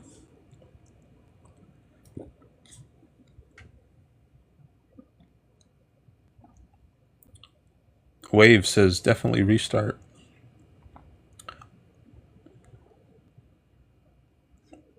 It'll just take a second, but whatever you need. All right, that's what I'm going to do. I'm going to restart the stream in maybe 10 or so minutes, and then we can do a call, at least a short call. We'll see how it goes. All right, thanks everyone for being here, and I'll be back soon. It is part 2 of my TikTok live stream from August 2nd, 2026. I'm restarting it after about a 10-minute break with the hope that we'll get some more people to show up. Sam was in the chat at the end of the last part 1 and said he might call in. So we'll see if he comes back. I'm here to promote my ideas, which are Ayn Rand's ideas, Ayn Rand's philosophy of objectivism. I have many topics we could discuss here listed on my background. We'll see who the first person is to make a chat. You've got a advantage if you're early, an advantage in getting your chat addressed, because there's less competition. Who's going to be the first chatter of the day?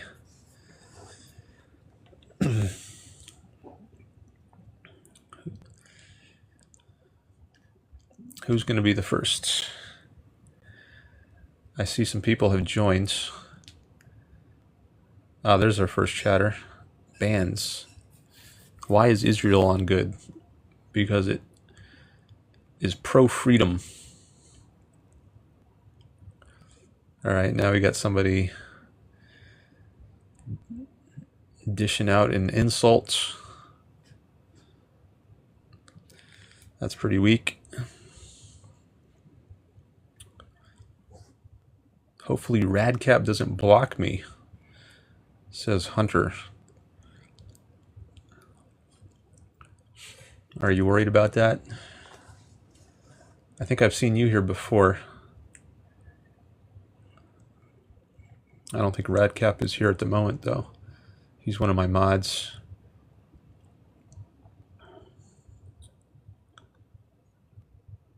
How is abortion good? It enables a woman to achieve her happiness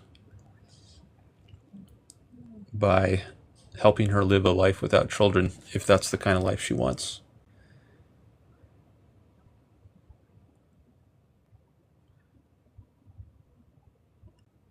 Yes, conscription laws are bad. And Israel is not genociding anyone. That's a smear to say they are. Ayn Rand is my spirit animal, says Hunter. And the goat philosopher, he says.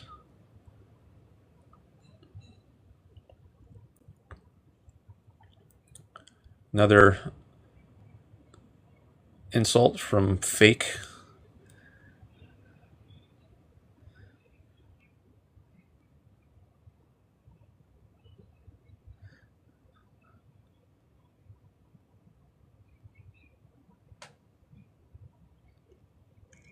Ayn Rand is better than Hegel.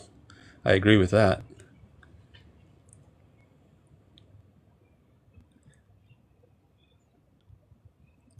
She should have practiced abstinence. Why? The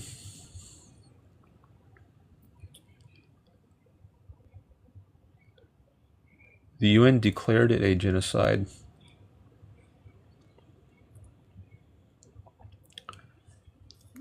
Says bans. Well, I think the UN is a corrupt organization.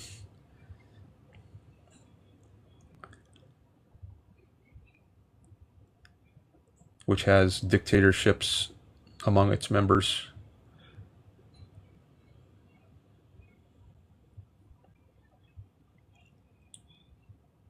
Yeah, Israel has conscription. That's bad. They shouldn't. It's not a perfect country, but it's good.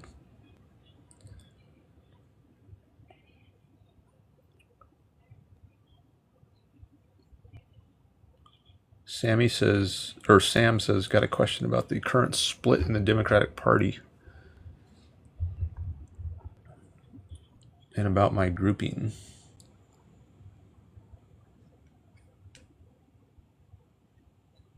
All right, well, I told Sam I would take his call in the last segment, so I'll take his call. We can do at least a short call.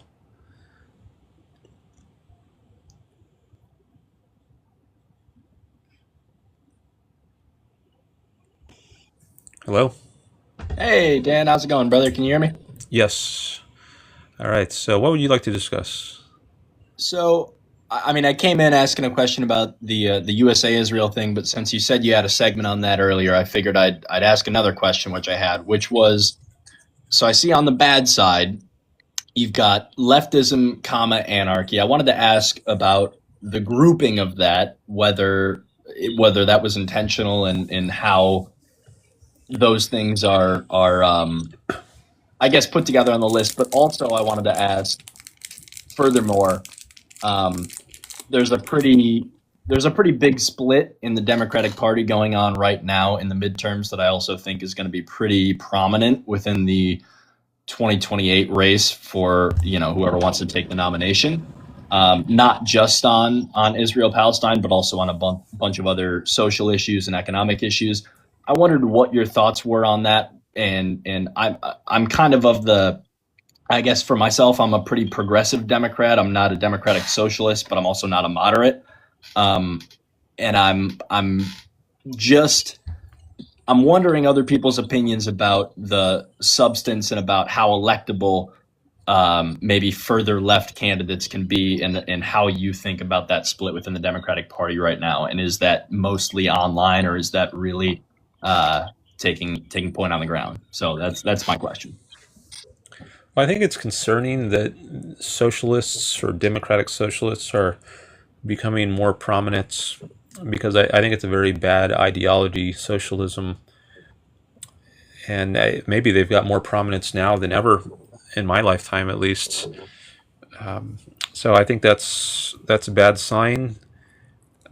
As for like their prospects in the upcoming midterms or 2028, I don't know. I don't really keep a close eye on the day-to-day politics, so I don't really have much to say about that. On your first point about leftism and anarchy being in the same Yeah. row, there's really nothing significant about that. It's just I was trying to save space by putting more than Gotcha. one topic on the same line, but that's really all there is to that. And could I one more quick one? Could I, since those aren't interconnected, could I ask about the leftism factor? Because again, I consider myself a pretty progressive Democrat, and I think on some certain issues I would consider myself a leftist, but on other things I'd lean more moderate. I think a lot of the things are nuanced. I wonder if you have leftism in the bad, could you get into the nuance of why you think it's bad? Because I heard you a little bit earlier saying, well, Israel's not committing a genocide, that's slander, right? And that's your opinion, that's fine. I'm just, and I'm not even talking about Israel specifically. If you could, I really want your opinion on if you could get into the nuances of the leftist ideology and why that is bad in the current American political sphere, I guess. Sure. So leftism is pro big governments. It's support of big social programs like Social Security, Medicare, Medicaid, welfare, public education. And I think all of that is bad because it's funded by coercion. And I'm against coercion. It's funded by taxation, and taxation is coercive. And I'm pro freedom. I'm against coercing people. Right. You should, like, it's not my responsibility to pay for other people's health care or education. It's your own responsibility to pay for your own needs.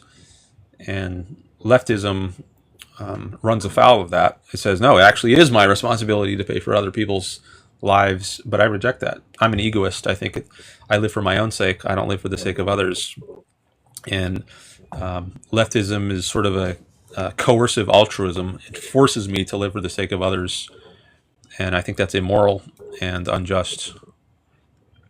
Okay, well, and the last thing I wanted to get to, and then I know I'll let you get to other things, but with the whole taxes thing, I guess I want you to. So I get the whole egoist thing, and I get that everyone should contribute for themselves, right? Not for the greater good for society.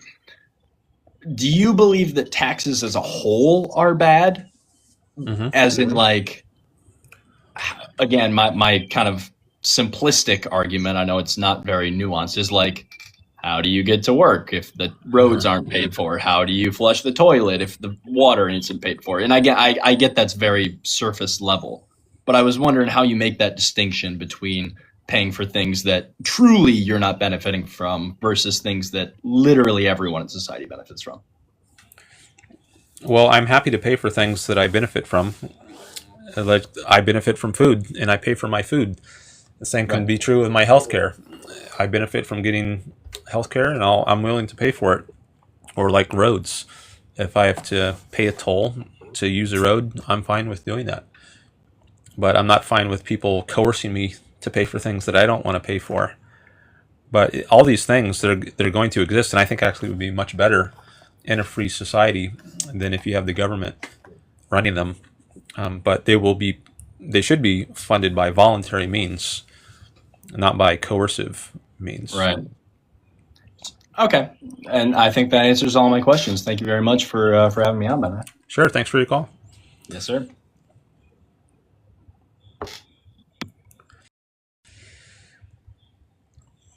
All right.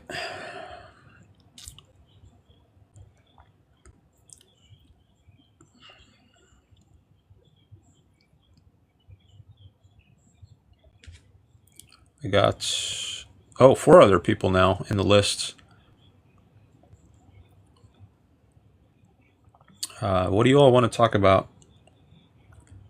I've got CX, mathematician, ISO, and Quinn.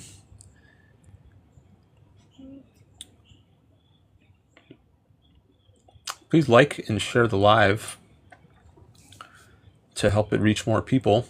Thanks for the follow. Somebody followed me. So if you're in the request list, please let me know what you would like to discuss so I can decide which call I want to take. ISO says, I was curious about the practicality behind the idea of paying taxes voluntarily. Well, they wouldn't be taxes if they're voluntary. I think taxes by definition are compulsory. But you could call them donations. But there's other ways too, like you could have lotteries. That's a way to fund the government by voluntary means. CX says he wants to talk about altruism. Okay.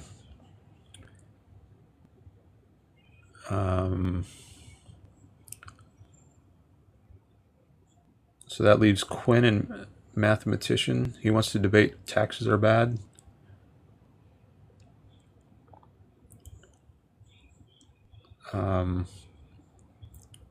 Okay, I'm interested in this call on altruism. I'll do at least a short call on that with CX. Okay. Here we go. Hello? Hey, how's it going? All right. So, It's been a while since I've been on TikTok Live. Sorry about that. are you 18 or over? Yes, sir. Okay. All right. So, you want to talk about altruism? Yes, so I actually agree with you. I think altruism is bad as a society in general. But what is your reason? Because Like, I why? don't Why do think you there's think? any reason to live for the sake of others. I live for my own sake. I'm an Of egoist. course. Do you think to a certain extent, though, like, for example, a society could benefit from being a little altruistic? It would be like in the middle between being an egoism and altruism. Do you know what I mean? I, Like, I don't think I it's good at all to be altruistic, but that doesn't mean you can't help others. You can of involve course, others in your life, but you should only do so for self-interested reasons. Like if I have a friend and I help out my friend, I'm not being an altruist. It's because I value my friends. It's good for me to see of my course. friend do well. Of course. Yeah, I agree with you. And I think the main reason I agree is because an altruistic society, you can't really solve everything, can you? You can't. There's always going to be issues. And I think it comes to the point in society, especially in America, where people are going to want to start solving everything, that it actually starts taking us back instead of taking us forward, and we start wasting more tax money. Like, for example, in New York City, where Zoran Mamdani started adding these government ran stores. And I'm like, there's no point of doing any of this. You're just wasting more taxpayer money when we have EBT. EBT is there for a reason. And the whole point of EBT is to help those in need, to help those who have food insecurities.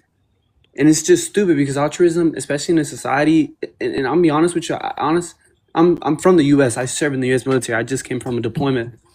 And I think that altruism in society just honestly it takes us backwards because people start complaining about every small issue we have in society, but we can't solve everything. And at a certain point, it just starts taking us back. That's what I think.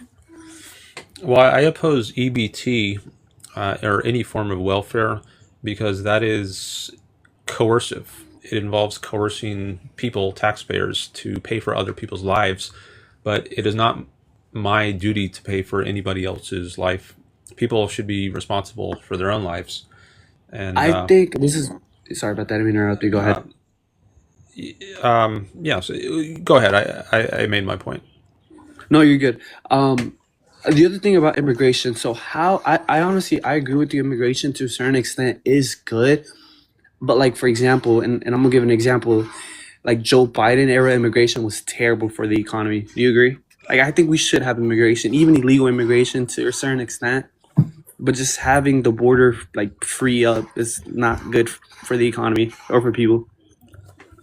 I think it's a violation of freedom to forcibly stop people from immigrating when they pose no physical threat. And I think the vast majority of people who immigrate here pose no physical threat. They just want to come here and live peacefully. And I think they should be free to do that. But the thing is, you might be right. But is their culture the same as an American culture, or as what the society deems in that country that should be acceptable? Like for example, I would say, here in America, even though some people might argue that we are a Christian nation, inherently, not like, outright, but what's true is that we don't have religion in our government. And some people might argue that senators and whatever, but usually that's the general rule. But for example, we have immigrants coming in that are Muslims that are trying to change that, especially in, like, for example, the state of Texas. They might not come here to cause violence or to cause harm for anyone, but how do I explain it? Their culture is a lot different than ours, and therefore it changes the trajectory of our country to benefit people who live here. Well, I do believe in freedom of speech, so as long as they're being peaceful, they have a right to express their views. There are many American Of course. citizens who have views that I think are very bad, but I don't think they should be deported just because they're expressing bad views, in my opinion. And But that's also true for other people immigrating in. but the difference is that when you have your own citizens, here's the thing though. The difference is citizens here in America, they're born here, they're bred here, they've been through the system, they pay taxes, they lived here, they know what the culture is like, they know everything that's local here, they speak the language, so they have a right to speak about their country, whether it's bad or wrong, without there being a government imposing them not to, right? But when an immigrant comes here, they're not very much aware about what it's like being here, what is wrong and what is right. And yes, it's true. Like to a certain extent, yeah, immigrants should be allowed to speak bad about the country they're migrating to. But if it causes like an uprise where it's just a bunch of them just coming in here talking shit, I think to a certain extent we should limit and we should have a vetting system to the amount of immigrants that's coming in here. You know what I Well, mean? I mean, and there are lots of Americans who talk shit about America, but I don't think you lose your freedom of speech just because you weren't born here. You have freedom of speech. You should have it regardless of what your country of origin is. But I'll also say, like, I think a lot of immigrants are pro-American, actually more American than many Native Americans. Like they see the freedom and opportunity that they can, and that's what attracts them to this country. Whereas I think many Americans, I think they don't really, they take that for granted. And I think in many cases, Native Americans are less American in spirit than a lot of the people who do try to immigrate here. Of course.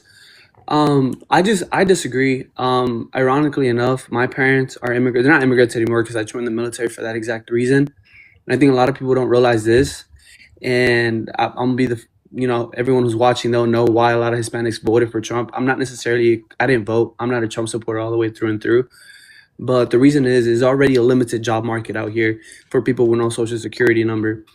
And there's only so many jobs you can do when you don't speak English to start off with. So you're already competing in a very limited job market, and adding all these people coming in, you're just taking the jobs of those who've been in here for many years, because then these companies just fire them to hire cheaper labor.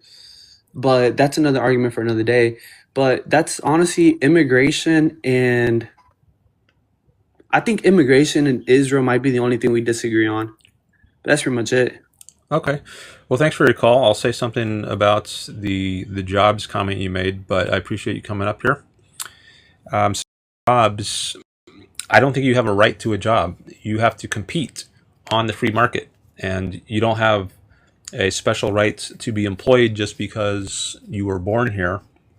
It's a violation of other people's rights for you to use the force of government to stop some competitor. Like if I'm an employer and I want to hire some immigrant who might be willing to work cheaper than you are, it's my right to hire that person. You have no right to forcibly stop me from employing that person. So you have no right to a job. You have a right to things you can get through voluntary consent. Like if you can persuade someone to hire you, then you have a right to what you've persuaded someone to do, right? You can sign a contract, but you have no right to forcibly stop me from engaging in voluntary interaction with somebody else just because that other person is an immigrant. Thanks for sharing the live, Maria. Please like and share to help this reach more people. All right, I got a few more people on the list here.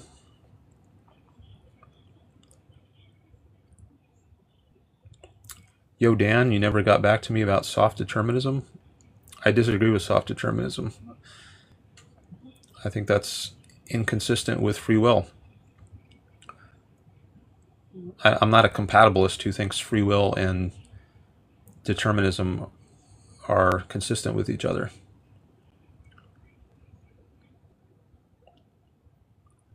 Mathematician wants to discuss taxes. Quinn wants to... What do you want to talk about, Quinn?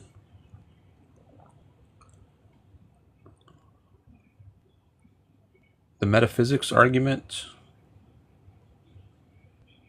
is played out. Oh, thanks for sharing the live, Coach Gene. A lot. You have inconsistencies. Like what?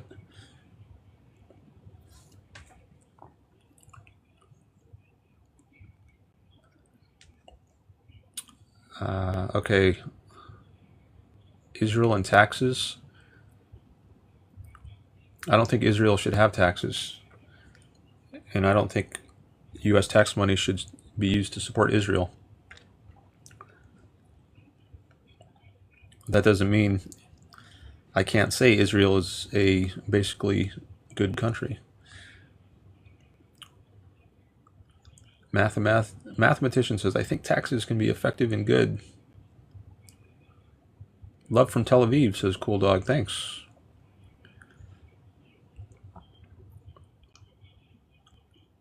Egoism, free society. All right, I'll do at least a short call with mathematician.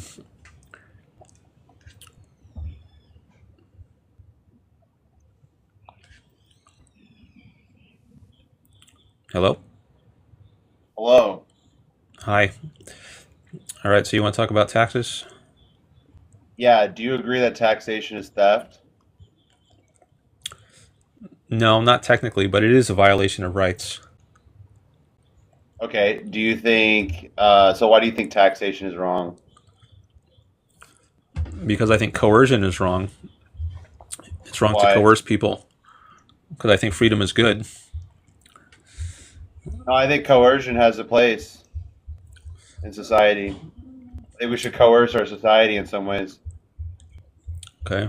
Should I coerce you? It depends on if you want to. I mean, that's for you to decide, I think. But should I coerce you? Maybe. I think not. Why? You're not actually giving me like reasons why. Well, I value my freedom and my happiness, and I think that is undercut if I'm being coerced. Are you like anti-vax? No. Okay, why? What does that have to do with this? Well, because if you mandate vaccines to some extent, you're coercing society to do something. Okay, well, I don't support mandatory vaccines unless it's necessary to protect people from some lethal disease, because then you are a threat. You're Well, a physical I think threat. taxes are a way of protecting people from lethal. A lot of things. A lot of things lethal. Well, what about? I mean, is it my duty to pay for your life? I think it's your duty to be a part of society in the coercion of society to get people to take certain vaccines to prevent certain catastrophic events. And in the same way, I think you should do the same thing for taxes. Well, let's take welfare. I'm being forced to pay for other people's lives. Good. That's good. Okay. Yes.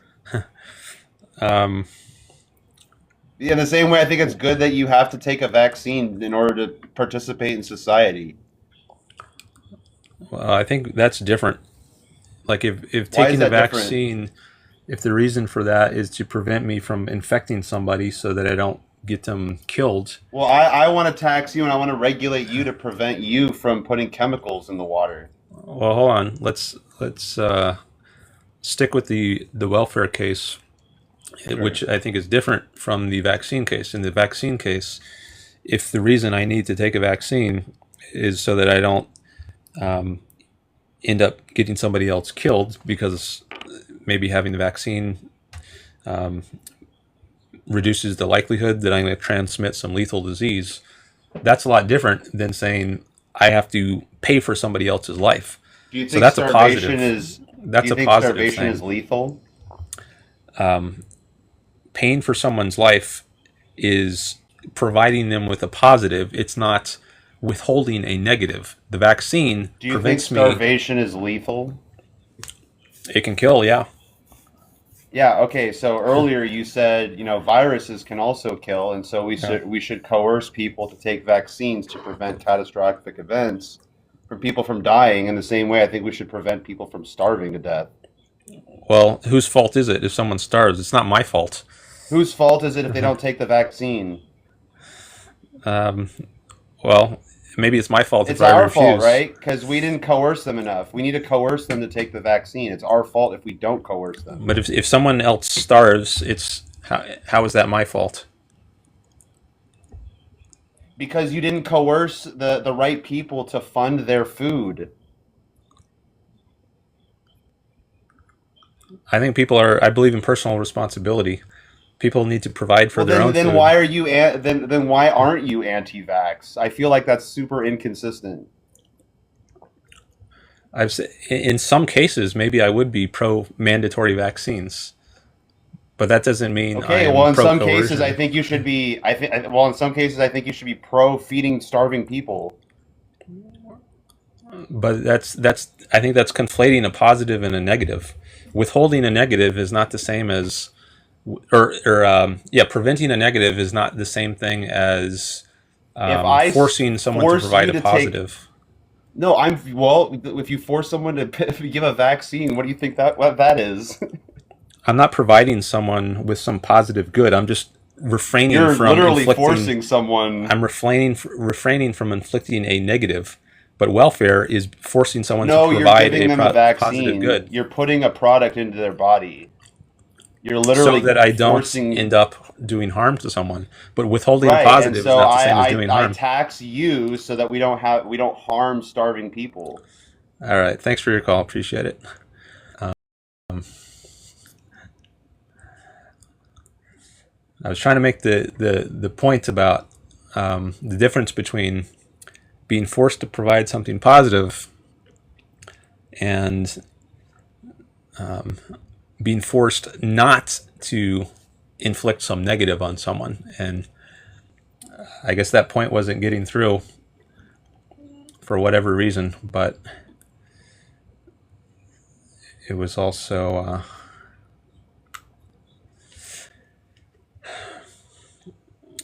well, I won't finish that sentence. All right, thanks for coming by, people. I appreciate it. Please like and share to help the stream grow. I've been waiting so long. Come on, dude, says Quinn.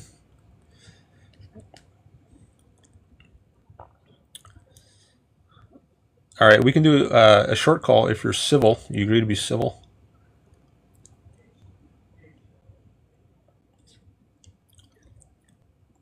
I will be, yes. Okay.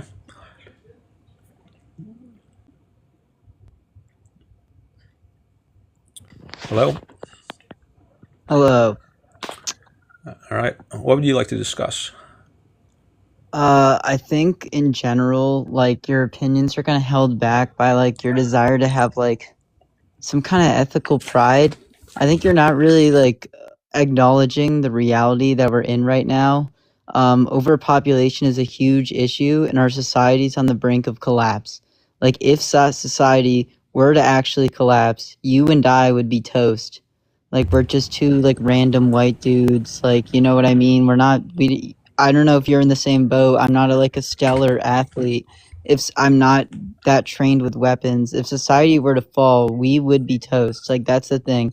If you take away taxes that are actually benefiting America, society is willing to fall. And you're talking about being against coercion, but you're pro-Israel. Israel is coercing our government into stealing money from us. Do you know All right, exactly hold how on, hold that on, hold on, works? hold on.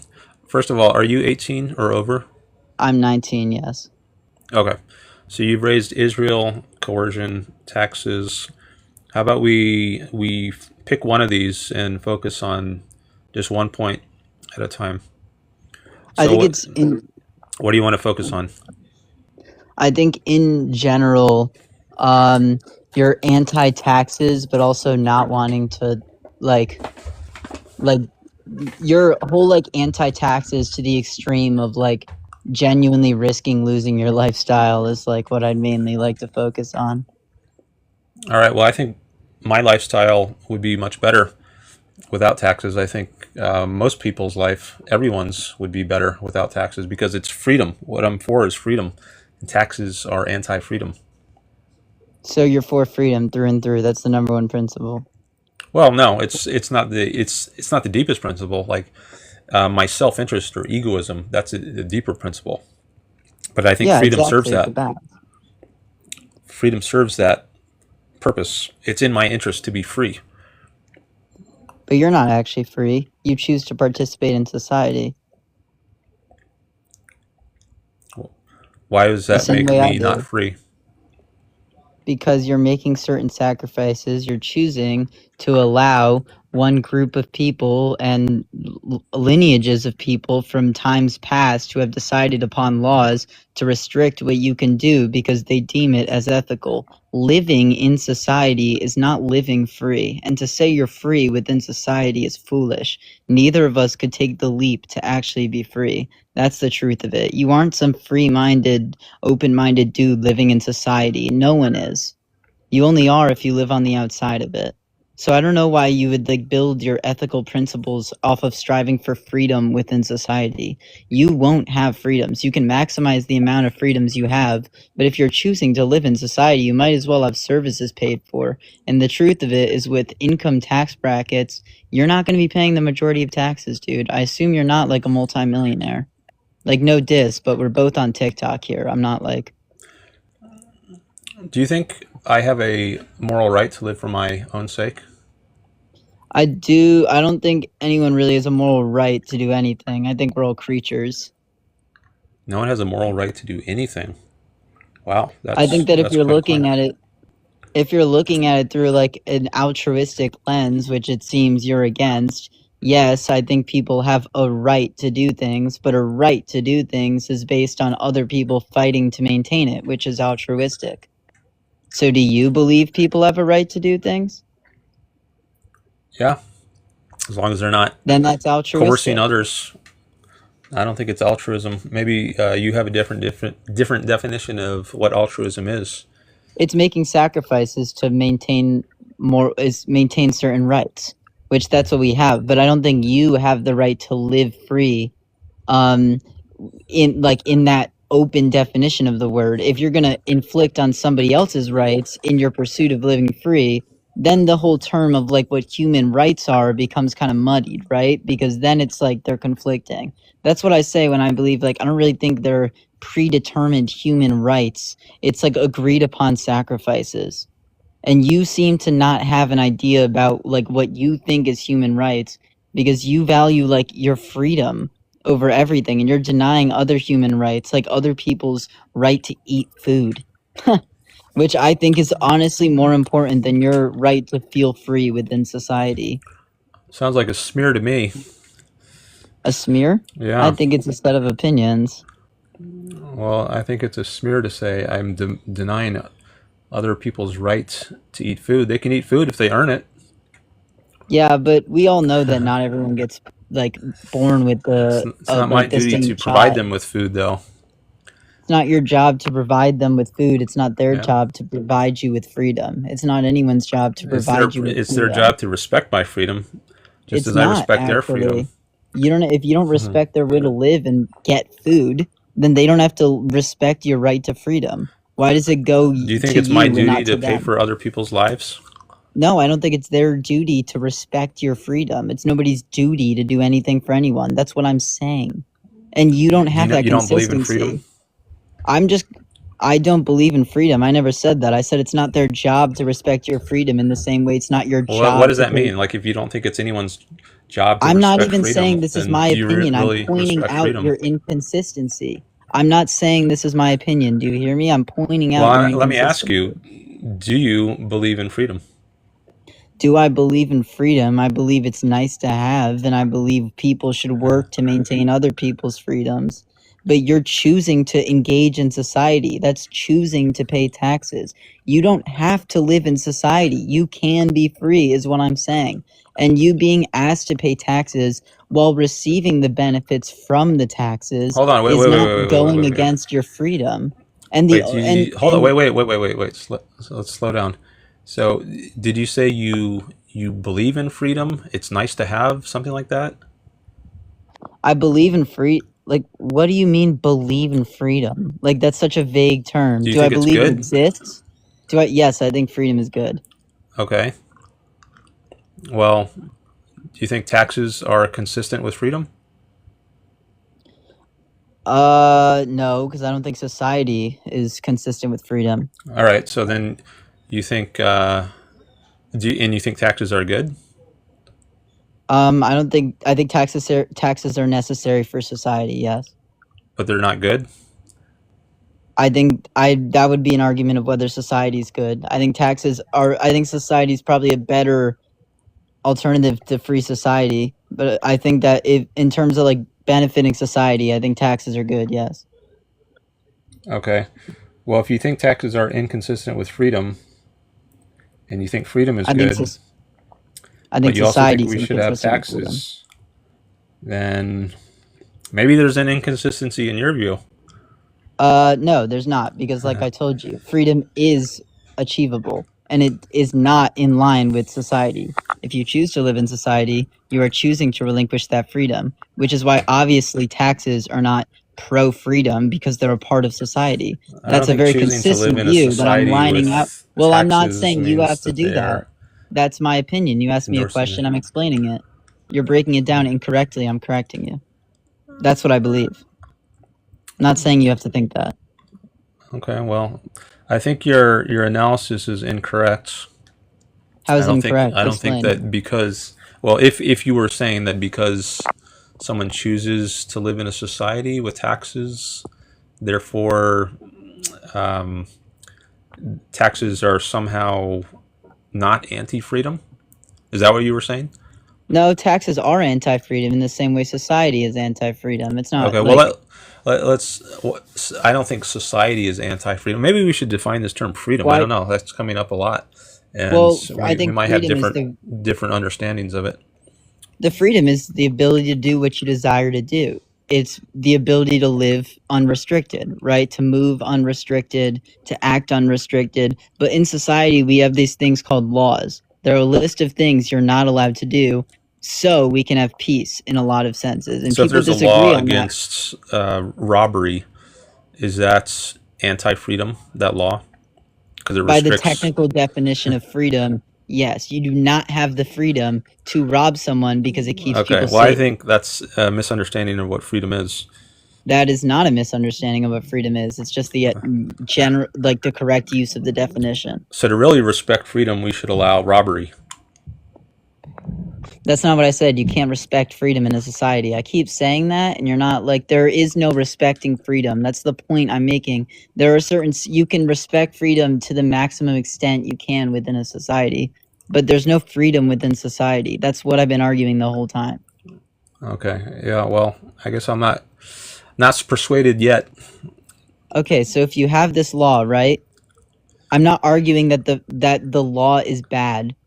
That's not what I'm saying. So stay with me. But all I'm saying is, by definition of it being a law, it is telling you you cannot do something. And there are laws that say we can't murder people. And these laws are good. And we choose to live in society, even though that's one more thing we can't do because it keeps us safe. And in the same way we choose to live under these laws, we choose to live under society and pay taxes so that people and ourselves, right, can receive these benefits. Your roads are better because of this. Well, hold Your on. services You are better think these because laws you pay against taxes. you think laws against murder or robbery are good, but you also think they're anti-freedom, and that's where I because disagree. I don't think freedom is the most important ideal like you do. I think it's a balance. No, I didn't say it It's was the most gray and important. I nuanced. said it's subordinate to egoism. I think egoism is a more important principle than freedom. They're not really principles that like conflict. Yeah, I don't think Then usually. how is I it mean, really more sometimes important? If anything, it's a facet, I would say. I think egoism is consistent with freedom, but I don't think a law against robbery is anti-freedom. I think it's pro-freedom. Well, then you're not a true egoist, right? Because an No. egoist lives for himself. Like an egoist would only not break these laws because they would harm him. It would have no ethical basis or no like basis on maintaining freedom. Are you an egoist? Like, do you have I ethical am. values?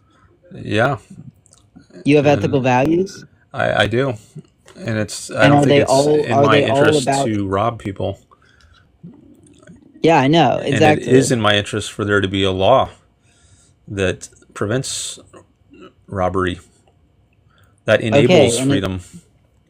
So as an egoist, you understand that when other people paying taxes, right? If we actually like distribute tax, if we like carry out taxes correctly, people richer than you paying taxes will benefit you more, right? Like That's you're going the to one. a different example. I want to stay on the robbery example.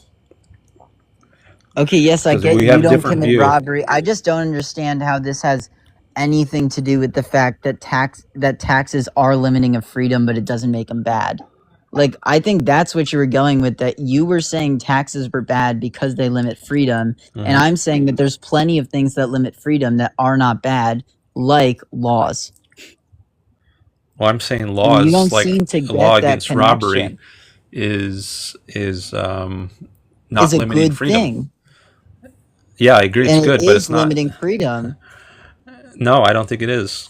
In society, if there No. was a big list of things that I could do with my body and my autonomy, and on that list, for some reason, right, we're speaking in theory, not like what you see, and on that list, my heart desired to rob a bank, the law tells me that is one less thing that I have the free will to do without being imprisoned.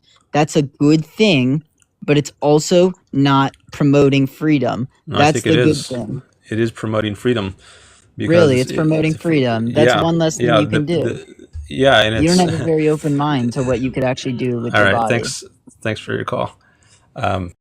I want to move on. Yeah, if it's pseudo freedom to think that your freedom is being limited because you can't coerce other people. Freedom does not mean you can do whatever you want, including rob other people. Freedom means you are not subject to coercion. People can't use coercion to stop you. But if you're initiating force, like a robber does, then you're violating somebody else's genuine freedom to act as they choose. You're taking away someone's property without their consent if you rob them. So freedom is lost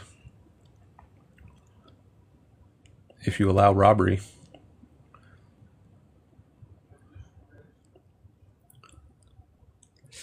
All right. Thanks for the likes. Good to see a lot of likes. Please like and share.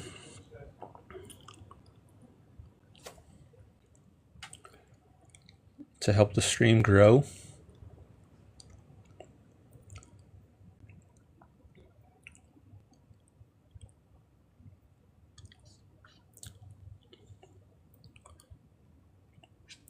I got 4 people on the list now. Mathematician. Didn't we already talk? Ryan, Ryan, Aaron, and somebody else with what looks like a barcode.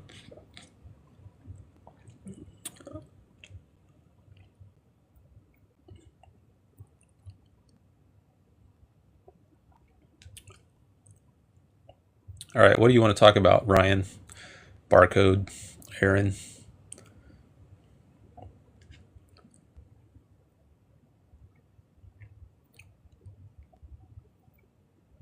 Thoughts on Hoppe? I haven't read Hoppe, but I've heard he's anarcho-capitalist or libertarian, and I oppose anarchy, so I guess I would disagree with Hoppe. All right, Ryan wants to talk about anarchy. Barcode says, how are you an atheist but support Israel? Well, I support Israel because it's pro-freedom, not because there are a lot of Jewish people there. There are many secular Jews, but I don't support Israel because of its Jewishness. I support it despite its Jewishness. Aaron wants to talk about free will.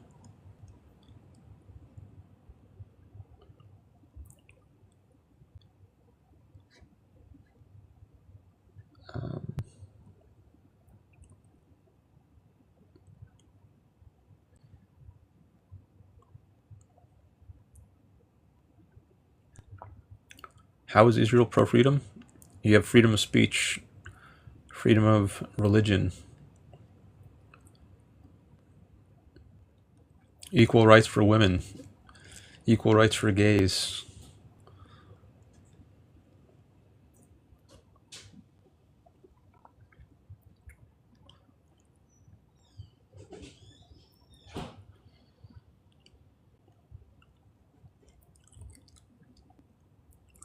All right, we can do a short call on free will. Who was that? Was that Aaron or Ryan?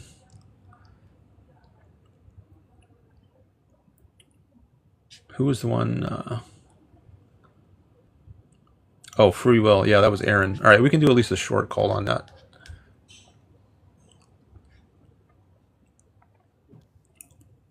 Hello? Hello? Hi. Can you hear me?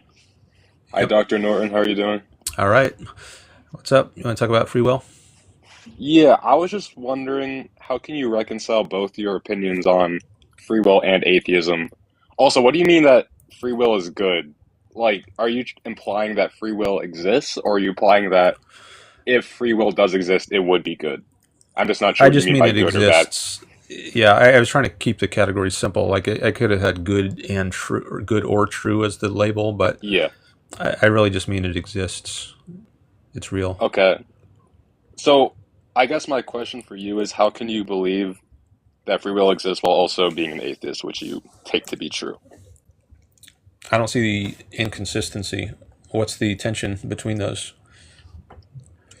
Well, I guess if under atheism, are you just assuming that humans are just physical matter, or are you assuming some sort of soul or some sort of like reason? Are we just forms of complex matter then, in your worldview? I'm not a materialist, so I do think there is consciousness, and I don't think consciousness is material. How how do you think you can reach consciousness without some sort of like divine being granting it to us humans? I don't know what divine being has to do with it. I don't know how consciousness comes to be, but somehow it does, because we So have you it. think clearly. I guess like their differences is how we get it, right? So I just so how so why are you not a materialist, can I ask? Well, I don't think there's reason to think consciousness is material. It doesn't have the same character. Like, can a material thing be true or false?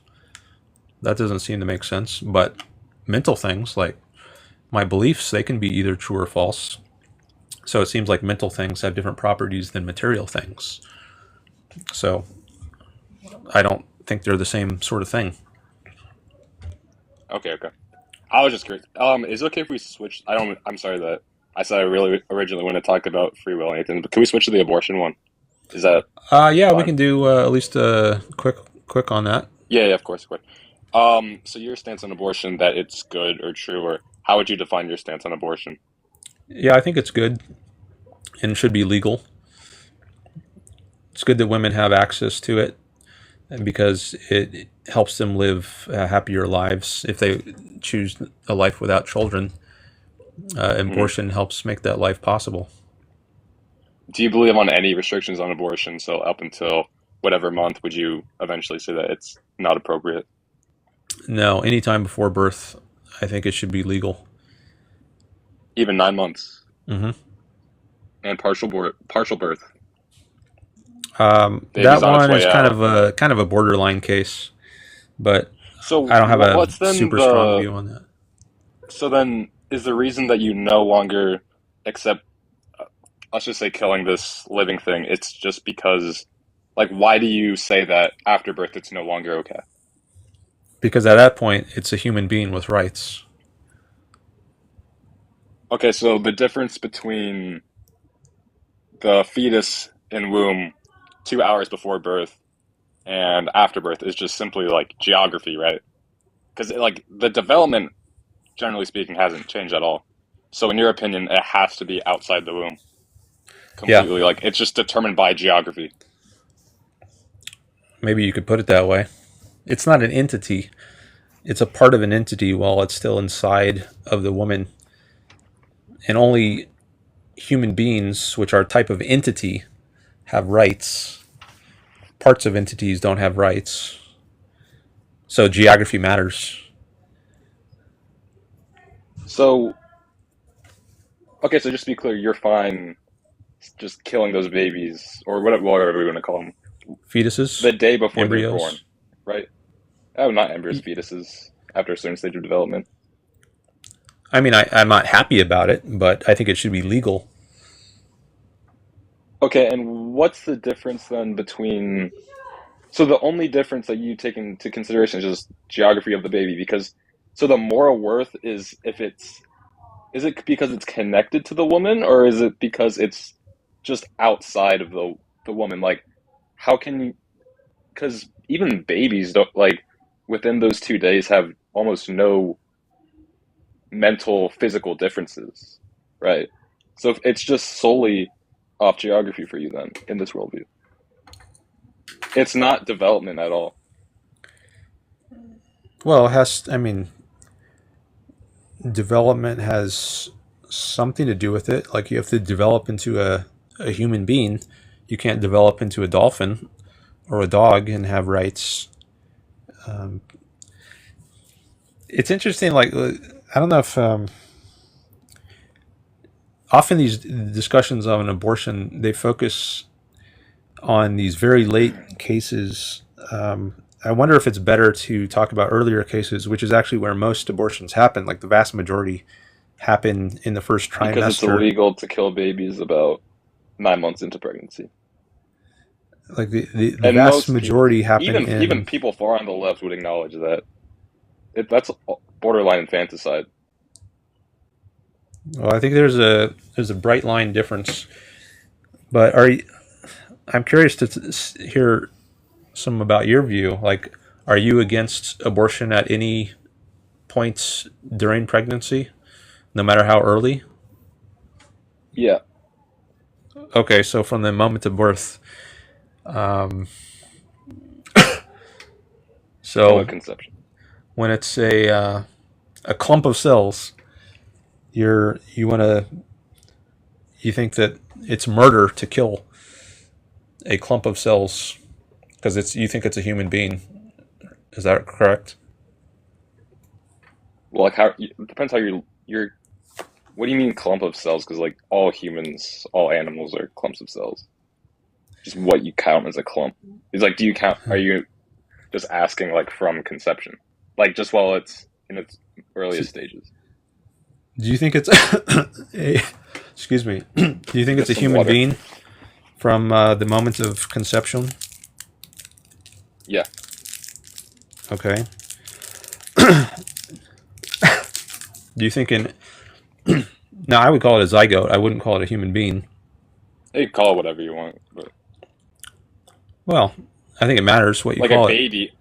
a baby can be a baby, and a baby can be a human being. They're not mutually exclusive terms. I think a baby is a type of human being. Yeah, zygote is a type of human being. Exactly. They're I disagree. I don't just think it is. okay. Well, I'm just saying the two in my worldview are compatible. Oh, okay. How Well, about yeah? Okay. And is there any reason why you can't like what are you failing to see? Is that you can call it a zygote, you can call it a human what being. am I failing Okay. to see? Or what are you failing to see? I guess that's what we're talking, right? Yeah, we have a different viewpoint. So, do you think anything that why would you call it a zygote a human being? Well, I guess for me personally, there's like a religious conviction, but apart from that, um, oh, I didn't like that expression. Or something sour. You good? Oh, well, I was just reacting to you saying it's a religious conviction because if your view is based on religion, then I don't think it's going to work. Okay, well, anyways, I like the expression. Anyways. Um, I just because I feel like if you don't, Is if that your view? I You think you think the zygote is a human because of your religious views? oh, that's part of it. I mean, I'm not I'm still trying to figure all this out, but I just also from a just purely rational standpoint, if you, I see no reason why you can't call it a human other than oh, it's a clump of cells. Like, is there a reason you wouldn't call it a human being? But also, you don't count a 9-month-old baby as a human being either. So, like, That's right. what is it? Well, for you, it's just geography. So, so yeah, clearly you won't think so because you also don't count a 9-month-old baby or 9-month-old fetus as a human being either. So, do you have a non-religious reason for thinking a zygote is a human being? It has its unique pairs of DNA left to its own natural processes. It will continue to like materialize as a full form human being, own DNA. So, if any, It's a well, natural I don't thing. think having human DNA suffices to make something a human. Just Well, as yeah, like because you having just count. like a oak tree DNA doesn't suffice to make something an oak tree. Like an acorn is not an oak tree, even if it has DNA that will enable it to turn into an oak tree given enough time. Well, yeah, because tree is like I'm not saying it's an adult. Tree is just an adult. Yeah, a zygote isn't an adult. It's still a human being. It's still the same species. Well, just because something can turn into something else doesn't mean that the first thing is the second thing, right? So I can agree that you were saying like the DNA of the zygote enables it to turn into something else later on, and that's why it's a human being. But I could say that the acorn has the DNA that enables it to turn into an oak tree, but that doesn't mean an acorn is an oak tree. So just because X can turn into Y doesn't mean X is a Y. Well, again, tree is like a certain form of development for that type of plant, right? Like a sapling isn't a tree either, yet it still belongs in the same like category as acorn, sapling, tree. Trees would just be like adult. Yeah, zygotes aren't adults yet. They're still, I don't know what you would call that species, or I'm not a science guy. I'm a math guy. But nonetheless, it does tree would be the equivalent to adult. Zygote would be the equivalent to acorn. Yeah, What they're not about the a same. like a oh, you said tree is equivalent to adult? Well, no, I don't think so. A sapling is just a very small tree, isn't it? It's like very young. Yeah, teenager is just a very young adult. 10-year-old is just a young adult.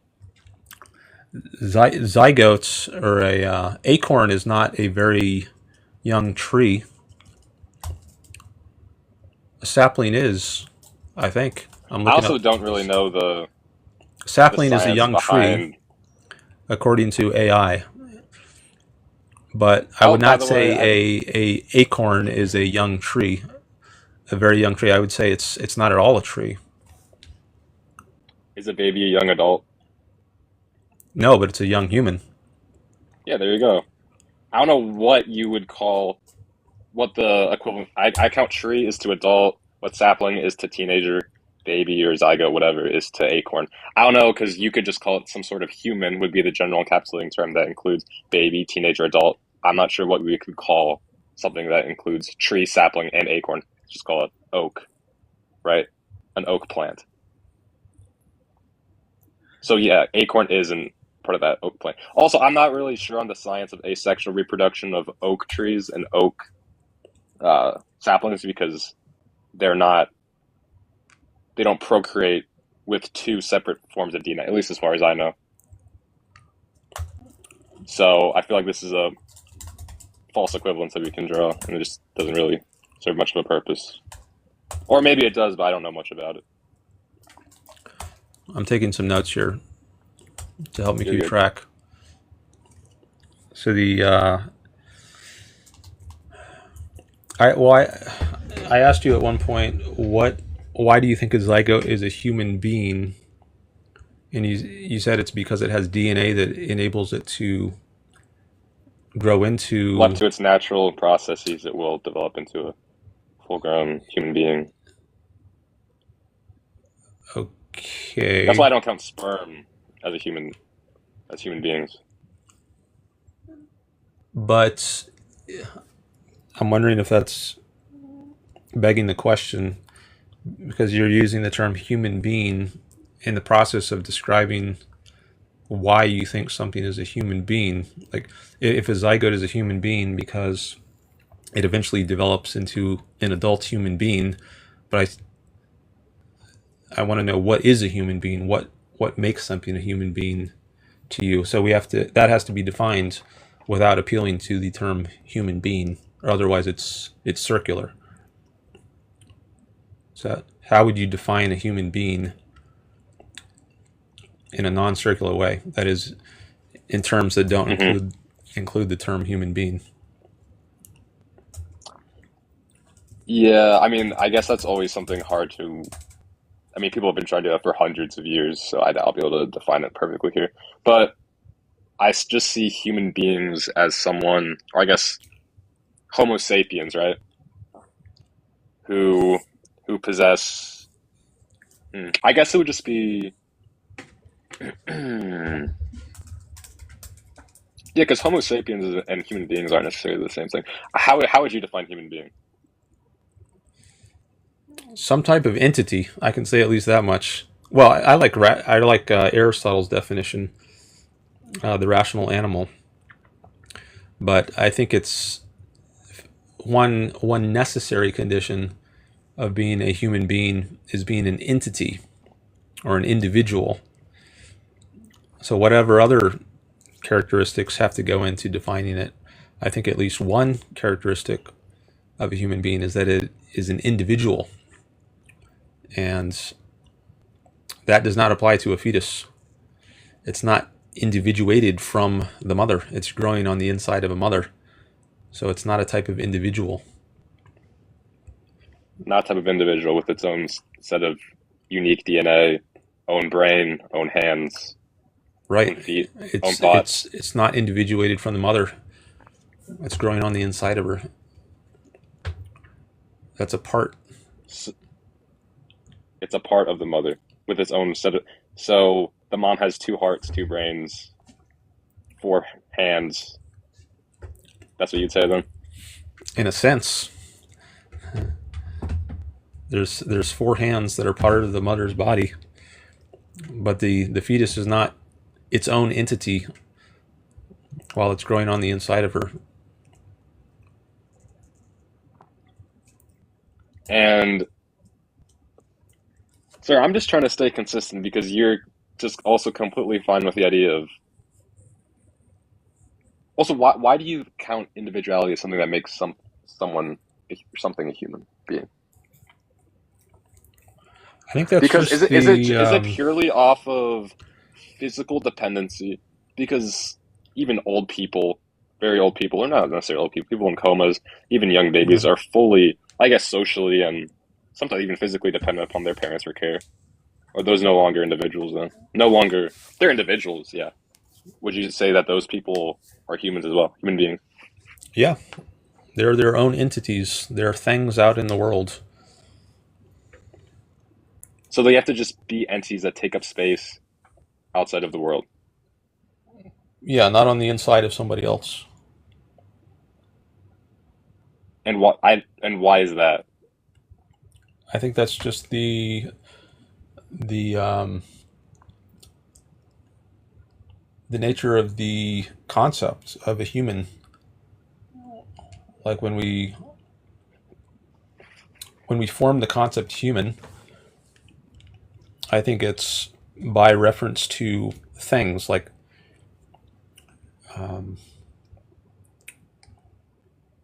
I guess we can get into like a child development.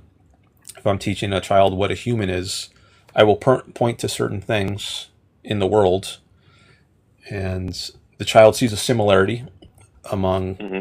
certain things, certain entities, certain individuals, and it groups those things into the concept human.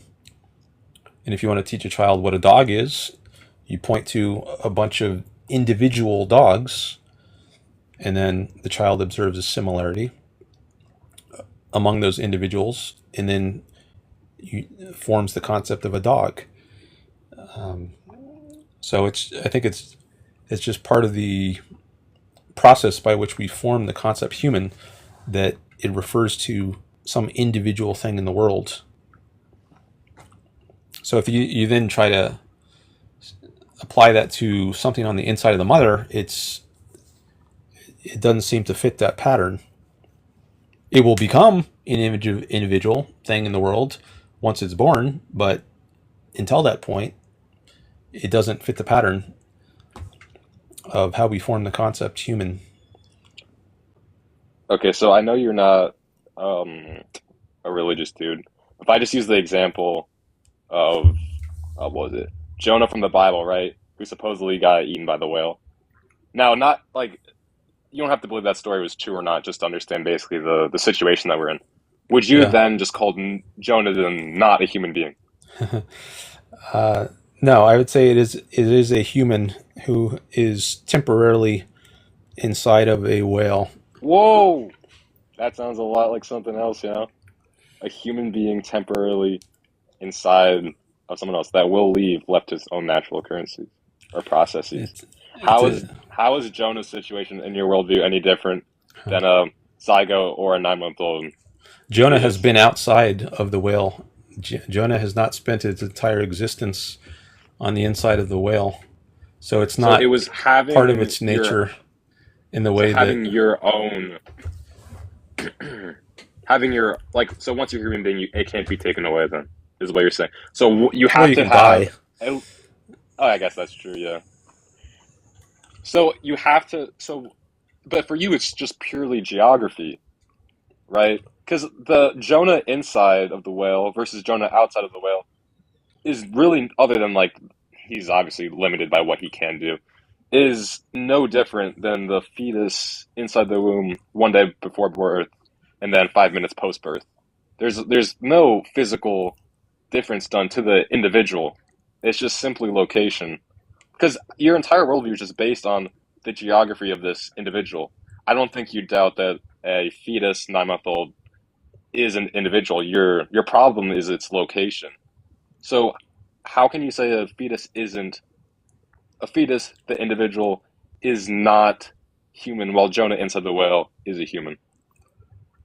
Well, I said that unlike the fetus, Jonah has been out in the world at one time, and that qualifies Jonah as an individual. And if it later it goes inside of another organism, that's a different kind of being inside of another organism than the fetus, than the kind that applies to a fetus inside the mother. What would you say if instead of Jonah it was Joanne, and Joanne was pregnant with James, and James was born inside of this organism? Is James then? James hasn't really been to the outside world because he's inside of this organism. What then? I didn't follow your example. Yeah, You have let's to say it say again. Jonah was a woman, and Jonah gave birth to little James, and James is inside of the whale and has never left the whale. He is inside. If you looked on the outside, it's just a big whale. Yeah. All the guys on the ship see this. Yeah, I think the Is relevant thing is that James is no longer inside of Jonah. Not that it is inside the whale. I mean, I'm inside a room right now, so I don't think that well, takes yeah, but away that's an the fact that I'm an that's a individual. So it's not just any kind of being inside disqualifies you as being a human. It's a certain kind of being inside of something. We're all inside the solar system, so are none of us individuals? No, I don't think that's the relevant sort of well for you. You perspective. said it was a living organism inside a living organism. Well, yeah, of a certain. Well, it's not inside of a living organism in the way that a fetus is inside the mother. It's a different kind of relationship. And let's say they had to. I think I'm going to wrap this up soon, by the way, but Okay, you no, that's fine. can. That's fine. You can get other people to speak. Let me just say, it was good talking with you, Dan. I'm sure all these people are gonna love talking with you. All Also, right, where'd you get your PhD? UC Davis. Oh, do you mean a lot of Asian people there? There's a number of them there. Some of whom I've met. Yeah. All right. Well, thanks for talking. I appreciate it. Yep. Thanks for your call. Bye bye.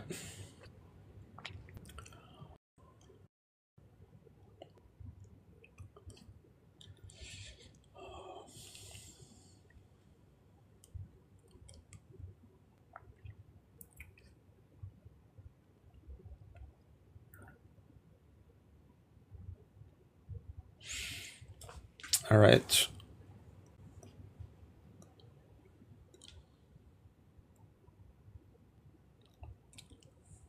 What next? Do I have anyone else in the list? Oh yeah, mathematician. We talked before, right? Mathematician.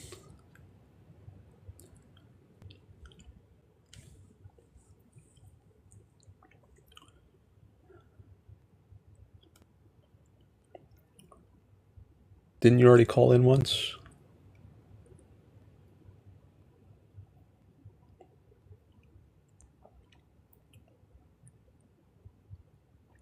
Why do you believe capitalism and egoism can work together? Please like and share the live, by the way, to help the stream grow.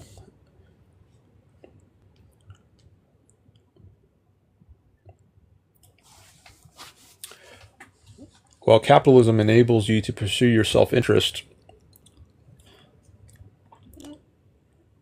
by leaving you free, egoism is pursuing your self-interest, and capitalism is a social system in which you are free to do that. You're not coerced to act against your own judgment.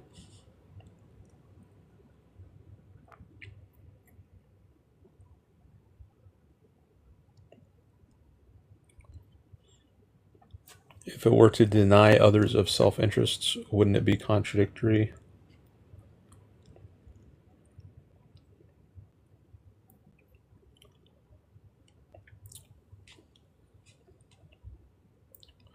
It wouldn't be capitalism. I mean, capitalism it allows everyone to pursue their own interest.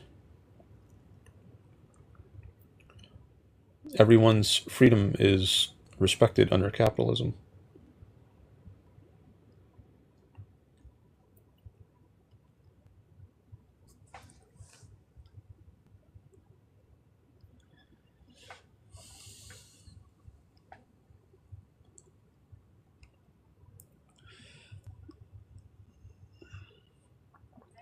All right, you want to come up here and discuss?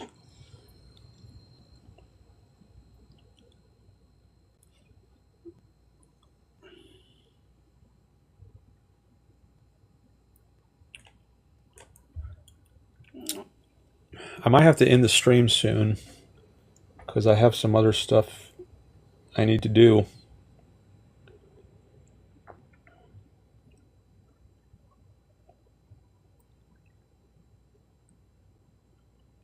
But maybe we can do a short call.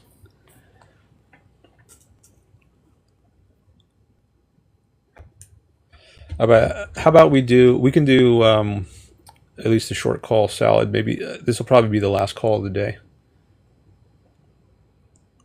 If you want to call in now. Okay, here we go.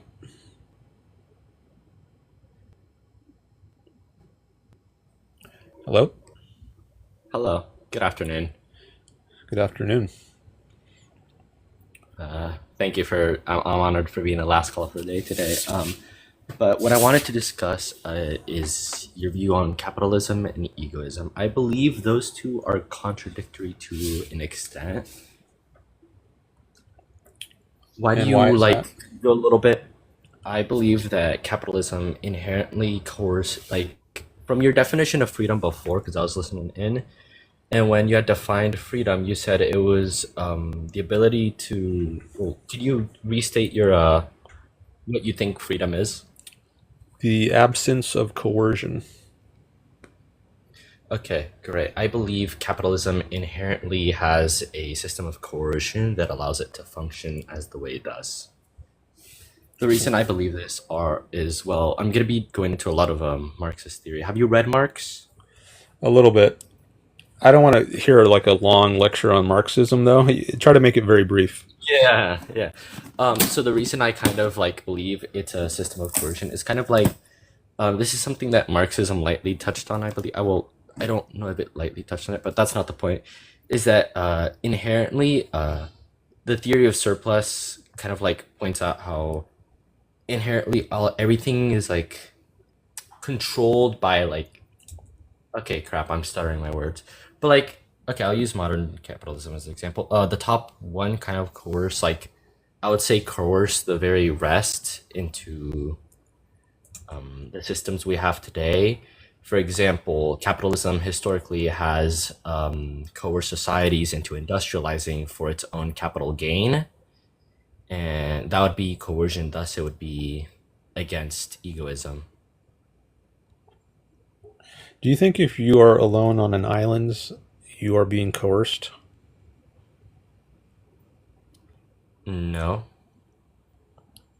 Okay, what if there are two people on the island and they are each trying to survive on their own, but they're not interacting with each other? Do you think there's any coercion there? No, there isn't any coercion, but if the other person were to attempt to impose their system of living, then yes, I would claim that is coercion to an extent. What if one is much more productive than the other, and they let's say they both have to catch fish in order to survive, and one can catch 10 times more fish per hour than the other one can. So one is very productive and the other is not. But they don't trade or interact with each other. One's just much more productive than the other one. Is there any coercion there? There would not be any coercion. It would be coercion again if they were to impose their system, no matter how much more efficient it would be at catching or producing. Okay. If they impose their system, so I agree. There's no coercion so far, at least. Let's say the one who's more productive, he makes an offer to the less productive one, and he says, "Hey, if you work on building shelter, then I'll give you some of the fish I catch." And the other guy says, "Okay, yeah, I like that deal. Let's do it." Is there any coercion there? I would not say so. No, it wouldn't be like coercion in a sense. But if they were to say like, I'm gonna like, something per se, like take your fish if you don't work for me, but I'll give you a payment in return for it, I would believe that would be coercion. Yes. Wait, what? Can you say that again? Okay, in the example you proposed, that would not be coercion, but like let's say he claimed, hey, come work for me, I'll pay you fish, and if you don't agree, there will be consequences to that thing. I believe that would be coercion, yes. In that scenario, but in the scenario you proposed, no. Okay, so if there's just a employment relationship, then that is not. If they just mutually agree that the one guy will work for the other, so in effect employ the other guy. He says, "I'll in exchange for you building a shelter, I will pay you in terms of fish." So instead of paying him dollars, he's going to pay him in terms of fish. But he's employing him, and his wages are fish. So you have no problem with the employer-employee relation of the sort that I described. I would agree that's not employee-employer relation. I would agree You would that's a agree? mutual bond. You would No, I disagree? disagree. Oh, I why? disagree that would be an employer. Because in said scenario, let's say it's the only, as you said, only two people on this island. As you said, right? I would consider that a mutual survivor since there's they agree, but they can still work outside of each other. They don't have to work together. They don't have to make the contract. It was a choice of their own. But that would not be an employer-employee. It would be more like a relation that benefits both equally, and none is higher or lower than the other in a said way. What would make it an employer-employee relation if it's not voluntary? I believe to an extent in modern capitalism, it's not voluntary to an extent because you need it to survive to a great extent, which is where I believe the coercion parts comes in. But for an employer-employee relationship, for the like conditions for it, I would say that the employer would have to be of a higher degree or of importance in said system compared to the other person. Well, you And they would you have need to be work in in order it. to survive, right? If you're on I an agree, island yes. alone, if you're on an island alone, you need to work in order to survive. And you said that was not coercive in the case where you're just alone. So That's correct. why would that change if you need to work for somebody in order to survive? How is that different than if you're alone and you need to work to survive? Such Oh, that you because in would the say example you there's coercion. okay, in the example you provided of the two men on the island and the fish, how you described it earlier, they can survive outside of being in a contract with each other, as you may call it. However, in modern capitalism, that would not be the case if you do not take up in participating in the system that they have proposed, there would be consequences to said refusal. So I believe that's where the coercion comes in. Me personally, I am a communist, so I'm inherently against capitalism. My beliefs go very much against it. I believe that's kind of like one of the main reasons for it. It's a coercive relationship, in my opinion. But I would claim that's also perspective based. Okay, well, I got a different perspective. I think it's a system of freedom, capitalism, but I do need to end the call because I got to do some other stuff. Maybe if we had more time, we could discuss this some more. But I do appreciate you coming up. All right, thank you for having me up here, Dan. Have a nice day. All right, likewise. Okay, that was the last call. And thanks everyone for coming by. Thank you for your likes, your follows. Burns, thank you. You say that's insane. I don't know what you think is insane.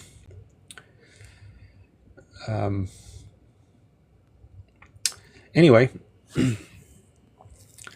I will likely post this on YouTube later, as I typically do. Not sure if I'll make it a members only video or not, but